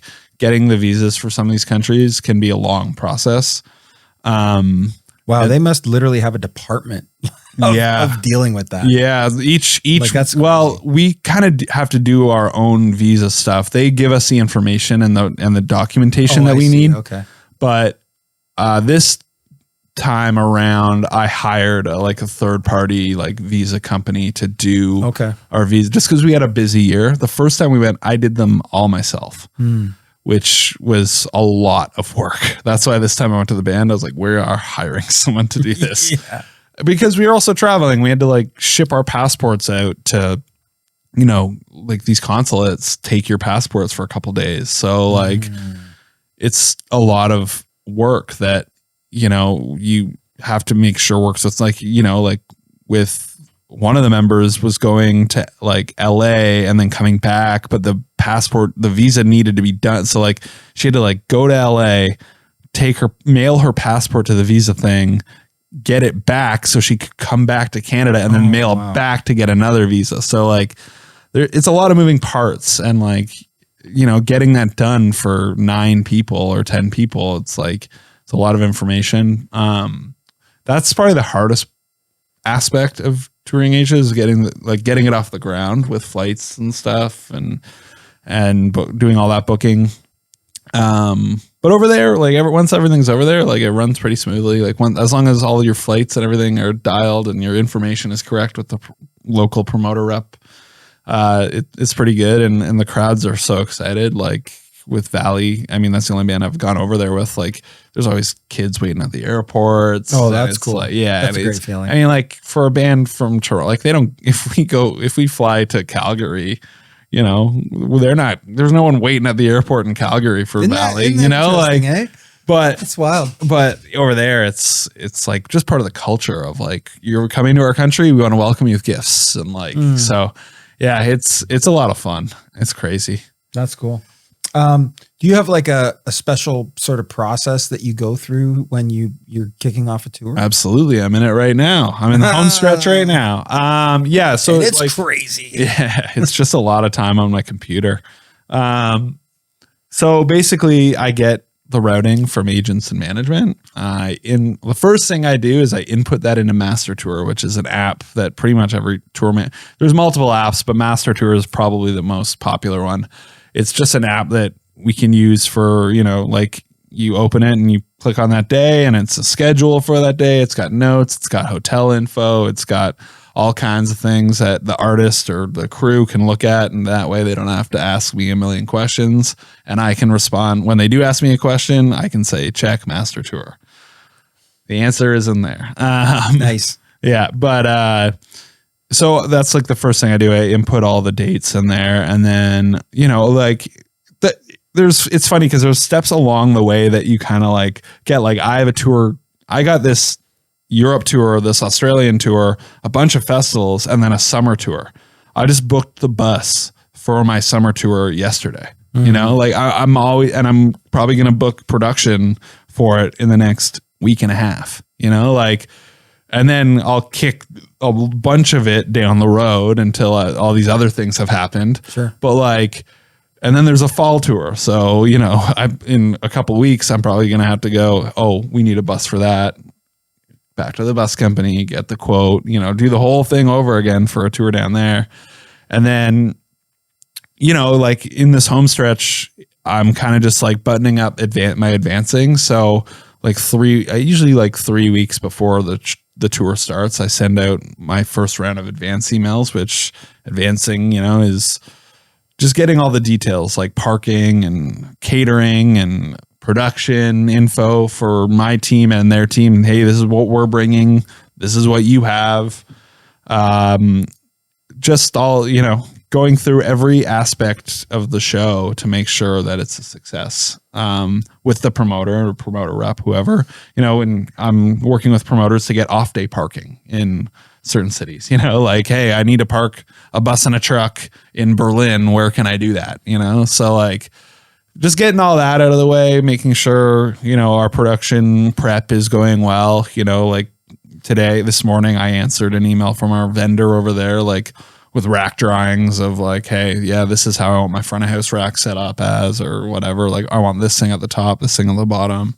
I need this panel on the back at Monitor World for RF or whatever. Like, so it's just like buttoning up all these little things that I started working on weeks and weeks ago, but now it's kind of just like, and then inputting info to Master Tour every day. Like, oh, I booked our day off hotel in this place, put it in a Master Tour, put the rooming list in there, you know, just little things. And then obviously like as tour gets going, doing accounting, you know, keeping track of all money coming in, coming out, stuff like that. So, wow, that's a lot, man. It's a lot. And then I got to mix a show. Yeah, no big deal. That's the fun part. The fun part is mixing the show. That's when I drop my tour managing brain and I'm just like, this is the fun part. Yeah, you disconnect for that 90 minutes, right? Or whatever it is. That's cool. I mean, everybody in Canada specifically, but I would say North America, likes to complain about ticket pricing. Yes. Is it the same over in Asia? Like, is it the same overseas and stuff too? Like, have ticket prices sort of everywhere gone up? I don't know. I assume they have gone up. Yeah. But I don't have much like I know what our ticket prices were, but I don't really know what other your ticket prices, like, are they like, do you know if it's similar? Like, is similar cost to go see a Valley show? Yeah. In Asia that it would be in North America? Yeah, absolutely. Yeah. You're talking your like $40, $50 ticket kind of thing over there, like in, you know, whatever their currency is. Yeah, it's the same. I mean, like, I know in some countries like Philippines, for instance, which is not as, the economy is not as great. they tend to drop the ticket price a little bit to try and get more people through the door. Sure. Just so people can afford it and stuff. Like I know when we went to Philippines, like the band got a lot of messages of like, I can't afford your ticket kind of thing. So that's something that, that makes sense though. Yeah. It's something that like we'll think about for next time for sure. Like, I mean, the band and management and stuff we'll think about for next time. Like we've discussed it, but yeah, I mean, it's hard to say. Like, I think ticket pricing for the major shows is definitely out of control. Like it's gone up insane amount. I mean, like, and it affects the mid-level, you know, because like back in the day, if I wanted to go see Green Day and Blink-182, like, okay, at Bud Stage or whatever it's now called again, but like that was probably like a $70, $80 ticket to go see that show. And then I could go and see the mains and stuff for a $30 ticket or $25 ticket. Yeah. I could go see those shows, and then I could go see the local shows at a $10 ticket if I wanted to, you know, and like it wasn't that big of a deal. But now it's like if you go see one of these major artists and you spend $500 on a ticket, and then you're probably also spending on a hotel and going out for dinner and all, like soon that's a $1,500 night. And it's like, so now all these people, they spend their money on that one show a year and they can't go to all these mid-level. And the mid-level, I thought, like, I've talked to a promoter friend of mine and he's like, man, like all of my like small local shows are like doing better than ever. Oh, wow. At the $7, $10 ticket. Yeah. Like price. He's Very like, they're doing accessible. great. But anything in the mid-level is hard. Like all these bands that would sell out this venue for years, come back. Not really. It's hard. Yeah. And I can see that. Like, I can totally see that. I mean, when I go, I'm going again this summer to see the Foo Fighters play at the Bud Stadium or Rogers Stadium. Rogers Stadium, yeah. And like there's like Bruno Mars just announced. He announced like 5 nights, didn't he? Yeah. And AC/DC's playing, and like there's so many acts I want to go see there. But like you said, I'm from London, so I'm coming into town. I'm probably getting a hotel. Yeah. I'm going out for dinner with my buddies. Yeah. Probably, maybe breakfast is included with the hotel. Then I got to grab lunch somewhere. Yeah. Hopefully not on site because it's probably a fortune. Yeah, exactly. But like, yeah, it's a commitment and of a major amount of cash. And like, I think it's interesting. I think one of the things that's happening is it's not giving as much accessibility to some of the diehard fans that just simply can't afford to go to every show. Yeah. Like if I'm a fan, like you were mentioning earlier on, like you were a fan of multiple different acts when you were kind of coming up, and like, you know, maybe, you know, you or your parents or whoever was funding the tickets, maybe you could afford two or three of your favorite bands. Now, for most young people, it's challenging. It's very challenging, especially if you have to go to the GTA, right? Because it's expensive. So, you know, I think the major shows are still finding people. Like the Bruno Mars is a great example of this. Like you're going to see a massive diversity in terms of age. Yeah, with Bruno, right? Like it's going to be he can sell out 5 nights because there's a huge age range. It's both male and female, right? For multiple reasons, but I mean.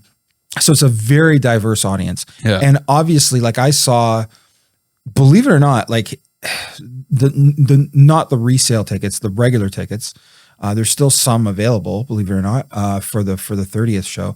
But the last show they announced, but they were actually like, and I say this lightly, but they were somewhat reasonable. Like you could get, you know, 14th row or 16th row or something for like $350, $400. Yeah, but that's still a lot. To us, that's crazy, right? Yeah. But to some people out there who are like 18, 19, 20 years old, to them, that's like normal. Yeah. Right? Like that's like, oh no, but that's normal. No, that's not normal. When I used to see here, because obviously, like you said, we have Canada Life Place, used to be called Budweiser Gardens, originally called John Labatt Center, venue here in town.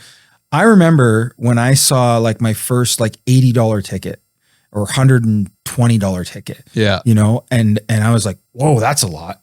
Because back then you could get a $50, $60 ticket to go there to see a lot of the bands. especially if they were like a mid-level band, let's say not a huge act, and they were doing the RBC Theater, it was called at the time, which is the 300-seat version of the venue. And then when it started to creep up 110, 120, 150, like a 149, and then it just kept going. And now I haven't bought AC/DC tickets, and I'm a huge AC/DC fan. Yeah. And I know that like it's one of those things where like eventually they ain't gonna tour no more. Yeah. And it's one of those things where I'm sitting here going, should I go? Should I not go? But it's a lot of money, man. It's a lot of money. It's a lot of money. So festivals too, like, I mean, the festival thing popping off like big time in the last 10, 15 years. Like, you know, it's like you spend a bunch of money, you get to see some of your favorite bands, and then that's your show for the year, you know? So like, totally. So yeah, like it's interesting for sure. It's hopefully somebody figures out that mid-level market. Yeah. Like hopefully somebody figures out a way to recharge that, because I think that's necessary. Like I think that middle market is necessary to continue to create some of these major acts. Yeah. Like it's just, well, did you see the Harry Styles thing?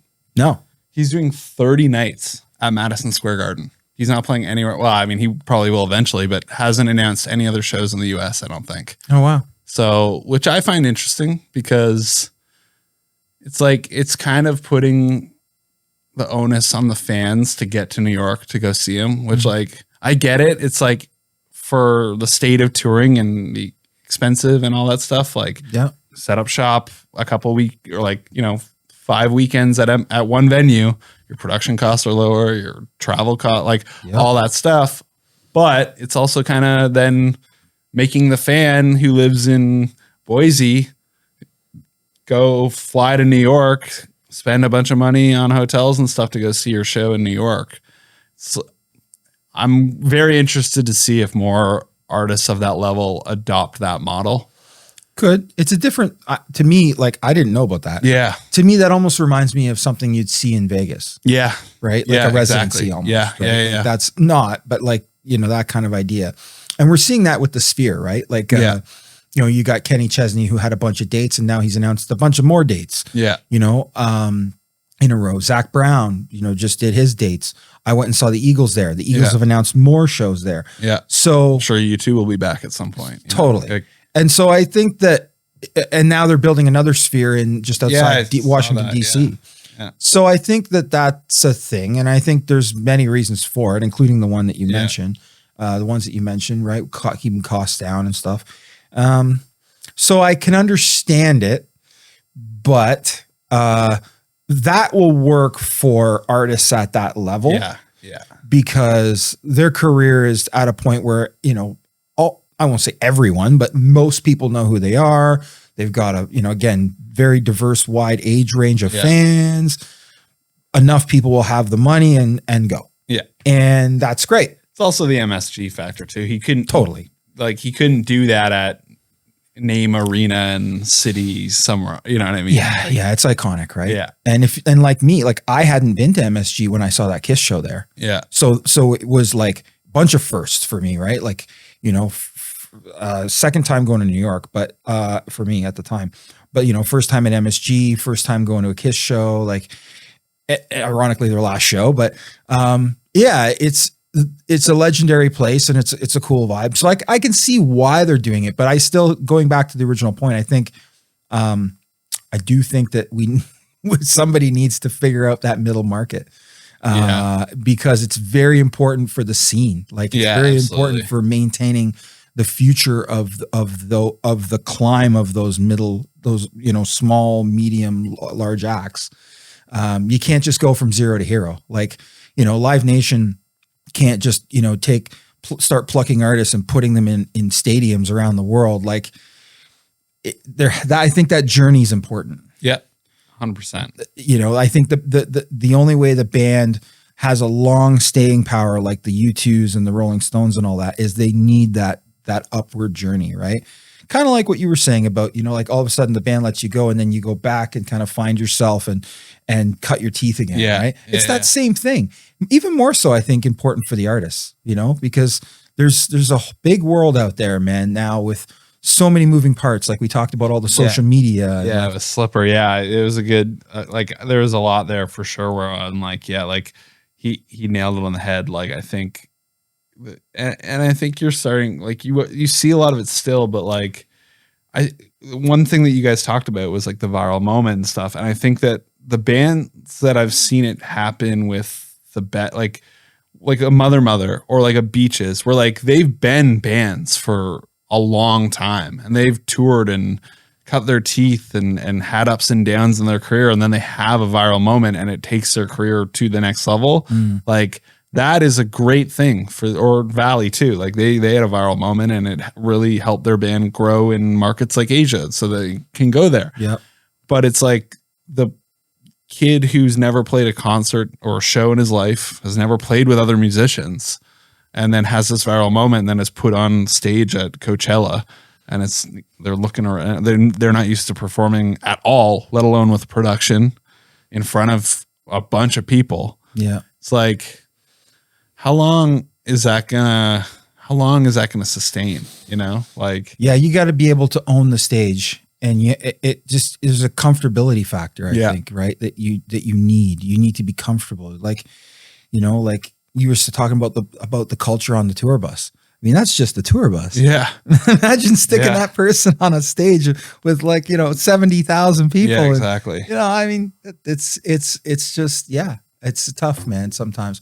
But, you know, sometimes you find the person out there that's just that outgoing and believes in what they're doing and is all in, and I don't care and I'm not afraid of it. Yeah. Let's go. You know? That's great. And that's great. But the difference is they're probably going to stay because they have that like drive. It's not just like they posted a song and it took off for whatever reason, and now they're being thrust into the limelight and expected of all these things, and they don't know how to handle it because they don't have any experience at all, you know. And they didn't necessarily ask for it; they just got it. And yeah, it's an interesting time for sure.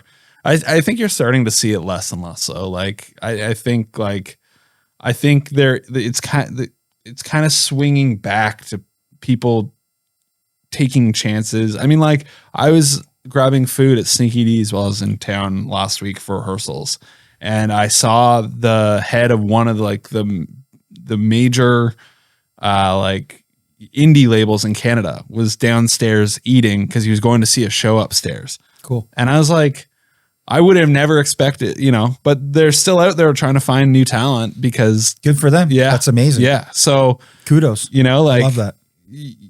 Like seeing him there, I was like, oh, that's cool that you're going to see like a show at Sneeky Dees to see a band that you might sign or you might not, or what. Well, I don't know. Like I wasn't going to the show, but like, you know, to see him there, to be like, yeah, I'm going upstairs. And I was like, oh, cool. Like that. I haven't seen that in years. That's refreshing. So it's motivating for the band. Yeah. Too. Yeah, absolutely. So you know, it gives them a reason to get out and play and, you know, exactly. That's cool. Yeah. I love it.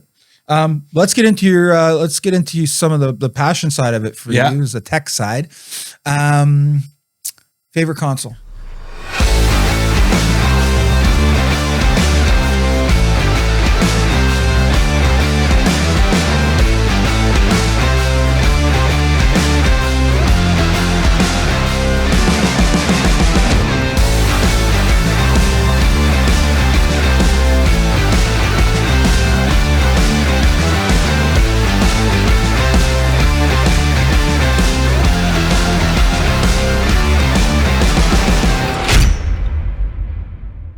Okay, so this is you're catching me at a funny timing in my life. So I've been a Digico guy for a long time. Mm-hmm. I still am.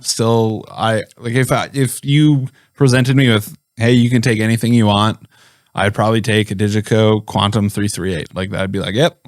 That if I have the space to bring that thing, I will bring it. And but this year. I bought an Allen and Heath D-Live C1500, just because of the size and like how easy it is to tour with. I mean, like the fact you can check, and then of course, as soon as I bought that, Digico announced the 122 or 112. Sorry, like literally 2 weeks after I bought my D-Live, Digico announced that. But it's all good. I like the D Live. It's really grown on me, and then like with a band like Valley's headliner, I had a Quantum 225 with some outboard gear and you know, and then monitors. Our monitor engineer was on a D Live, and for like, you know, doing the 1,000 to 2,500 cap clubs in North America, like that was great. And then we went over to Europe, played some smaller rooms, and I took a C1500 out, and I was like, I actually really like this console. Like it packs a punch for how tiny it is. And the fact I can fly with it anywhere. So I kind of went down that route for the last year. I'm doing that on beaches too, just because like one, you can, with what we're doing, like touring and then flying and then festivals and stuff, it's kind of just like the easy way to go. And now that I own one, it's like I can sit at home and do virtual sound check for as long as Bailey will put up with it. But even then I can do it on headphones or whatever. But like, it's nice to have a console at home to be able to work on stuff and not, you know, like everyone at the PA shop has always been great with letting me come in and like, if I need to prep a show file or something, I'll go in and do that, or, you know, do prep at a vendor in Toronto or whatever. But, but yeah, it's nice to have a console at home. And so in the last year and a bit, I've really dove into the D Live thing and I'm enjoying it. I mean, I think if I started a tour fresh that is, you know, that I could freight everywhere that I'm going around the world and it'd be the same everywhere, then I'd probably pick Digico. But because, you know, flying to Australia, I can take a console with me. Like, that's great. And it's got cool things inside the box and stuff. So that's cool. Yeah. I've been digging both those. I mean, I'm good with like any, like SXL. I don't love, but I can you know, mix up a show on an SXL. I mean, I was on profiles and SC48s for years. So like I'm not too familiar with, like, I haven't been on SSL. Blakely tours with an SSL with Billy Talent. Haven't ever been on one. Would like to try. This is the same with the new Midas stuff. Like, I know Haynes on OLP had the new Midas desk out. I was on Digico on the other end both times, but so, but Alan and Heath and Digico are kind of the ones I've leaned more into the last couple of years for sure. Cool. Favorite PA or PA brand? My best shows have always been a really well tuned L Acoustics rig. Pretty much, like all my best shows have been. But same thing as Slipper said. Like any of those like top brands in the world, like the 6 or 7 of them, like I'm fine with. If you have a good SC, then I'm not the biggest like, oh, I don't like this box. I'm like, I can hopefully make a show sound the way that I want it to on any PA. Mm-hmm. So that's kind of and like, I haven't had the privilege of like touring with my own PA a lot of my career, a couple times here and there, but like generally no. So I kind of just have to show up and mix on whatever's available, whether it's a festival, and I just try to do my best with that. I mean, like, yeah. So I'm not like the biggest PA, you know, I don't know what even word I would choose, but connoisseur. Yeah, connoisseur. Like, I'm just like, is it in the air? Does it work? All right, let's go rip it. Let's go. Yeah, you know, like, that's cool. Have you tried the new VGT from Madison? Yeah. I rocked the park this year. Nice. I think. Yeah.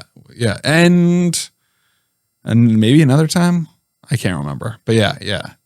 I like it. It's good. Yeah, it's a cool box. We're pretty excited about it on our end. Yeah. We've kind of gone all in. We originally were if we go way back, so in the 90s, we started with EV because we kind of, as a family, we were manufacturing PA boxes. So, and we were loading them with originally EV, and then actually originally in the early 80s, my dad was loading a lot of the stuff he was building with Yamaha, and then he started loading them with EV when it was still made in Michigan, and then he started loading them with RCF and BNC because that was the thing to do, was these Italian drivers, because they sounded amazing. And then, you know, coming off of that, I think it was 97 or 98, we bought our first line array, EV XLC. And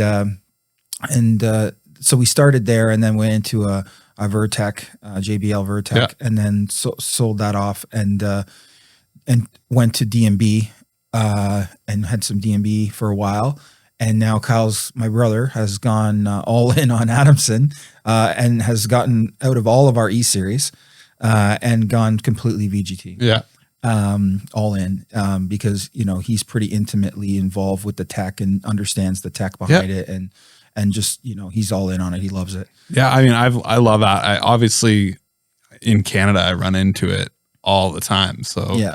If I show up and I see an Adamson PA, I know I'm gonna have a good day. So absolutely, yeah. It's definitely especially overseas. I mean, they're selling a lot of it over there. Yeah, so it's building. But where I had one, I had an Adamson somewhere overseas, and I was like, oh, this is cool, Canadian company. Yeah, all right. They're selling a lot of them to India. I know that. Yeah, there's a lot of Adamson going to India for sure. And other countries too. I'll have to ask Connor because he was just in India with Mother over the weekend, and so I'll have to ask him what he had over there. Yeah. I'm sure there's lots of different stuff over there. There's lots going on, right, culturally. But do you have a favorite? Obviously you're kind of different bands. You're working with the band, but is there a favorite style of music that you like mixing? Yeah, I think. Like the pop rock, like the valleys and the beaches and like that world of things. That's, I think, the style I thrive at because I like mixing like rock sounding drums, but with like poppy vocals. Like that's cool. Kind of that's kind of my like wheelhouse. Like I always found like mixing like heavy guitar bands was a challenge for me. I did it obviously a long time with Sons, like they're Billy Talent. I mean, I mix monitors for Billy Talent, but where front of house, like I think I was being a drummer. I always say like, what instrument do you think I played? The first time someone hears my mix and they go, "You were a drummer for sure." That's awesome. And I think like that's kind of my thing that I get a lot of good notes on is the way I mix drums and the way I mix vocals. And I think so that's where like the pop rockiness of it kind of comes in, where I can mix drums like a rock show, but I have to have that vocal like sitting on top, nice and shiny, like, and the kind of filling out like tracks and guitars and bass, just, fitting everything in real nice. Like that's kind of the way I think about the way I mix these bands. Mm-hmm. So yeah, those are I'm stoked that I got to mix a band like The Main, who I've listened to forever, or Valley. Like I remember like the first time I heard Valley, I was like, this band is cool. They're from like here. Like this band, like their first record, I was like, this is really cool. And then the first tour I did with them, it was like, oh yeah, this is like the band I've been like waiting to like mix because it's like my style of, it's like blending all these like things I listened to growing up, and it's, yeah, it was so that's the stuff I like to mix. I mean, I've mixed everything though. I've done hip hop, I did a ton of metal like growing up working at the bars. Oh, I did, sure. Like tons of metal. Absolutely. Yeah, so it's like the pop stuff I'm cool with, rock stuff I'm cool with, anything in between like that world. That's. Is there any new technology that you're using with some of the bands that people may not realize is being used right now? Not really. I'm not a huge like gearhead. Like I'm not like, I like a few choice pieces. Of, like you mentioned a rack. Like, so yeah, are you using outboard? Some, yeah, sometimes when I can. Yeah. Like there's, like I'm a big fan of like the distressor, of course. Everyone loves a distressor. Saw that in that picture you had. Yeah. I use that on different things, whether it's a vocal or a snare. I love it on like a snare group, I think. But like Alan Heath has like a distressor model plugin now. So I've been using that. I think it sounds great. It's like my favorite thing on that desk by far. Cool. It's awesome. It rips. But yeah, I mean, like there's some stuff like Blakely lent me his Gain Lab audio stuff out of Austria for the Valley tour. I thought that was pretty cool. Like just having a couple comps and like master bus stuff or an EQ with like a tube in it or something just to bring that much more color. But like I'm not like a couple of my buddies are like, have gone like crazy with the outboard thing. Yeah. And I'm like a couple choice pieces to like color it a bit or whatever. Like that's fine, but I'm not looking to get crazy. I'm not pushing like a tall double wide of outboard gear to just like those were get the days. Every input like a little like Slipper said, like better by like if I don't have like if I just have the Allen and Heath desk, I can do a show. If I have some choice pieces on top of that, I could do a show. If I have a bunch of stuff, I could do a show. So it's like there's times when I'm like, oh, like a 50-45, like a primary source enhancer. Like I have two of those things. I like that is like the thing I will like bring with me if I can everywhere. Sure. Just especially if like vocalist goes in front of the PA a lot, stuff like that. Like a Suns show, I couldn't do it. I could do a show, but I'd prefer not to do a show without one of those because Brett's always in the PA putting his mic right up in the thing, or he's down in front of the front fills, whatever it is. So it's like having that piece obviously helps a lot. But like, yeah, I mean, I'm not like, I mean, I'm the kind of gear person I am is like my buddy JB or Connor or Slipper or someone telling me like, hey, I tried this thing. It's cool on this. I'm like, oh, cool. I'll try it. And if I like it, I like it. If I don't, I don't. But I'm not like going YouTube rabbit holes down gear like and stuff. You're more of like a practical guy. Yeah. It has to make sense. Yeah. It has to make sense for what I'm doing and my existing workflow. Like I'm not putting a piece of gear on something just because someone else necessarily did. I'm just like, I'll try it. If it does something cool that I like, I will keep it. If it's annoying to find or like if I can't carry it everywhere with me, I'm not going to do it. I'm just like, whatever. Like this makes sense. Yeah. Well, you got a lot going on, man. Yeah. I mean, we saw the amount of bag tags you're already handling. So yeah. Yeah. Luckily we've just freighted everything over to Europe, so we don't have to carry that much stuff over this time, which is good. So nice. Yeah. Just a couple bags. Is there anything that you don't have right now in terms of technology that you would like to see in the future come out? Anything that, or you know, on that end of things, like, is there anything that drives you nuts that you wish there was a solution for?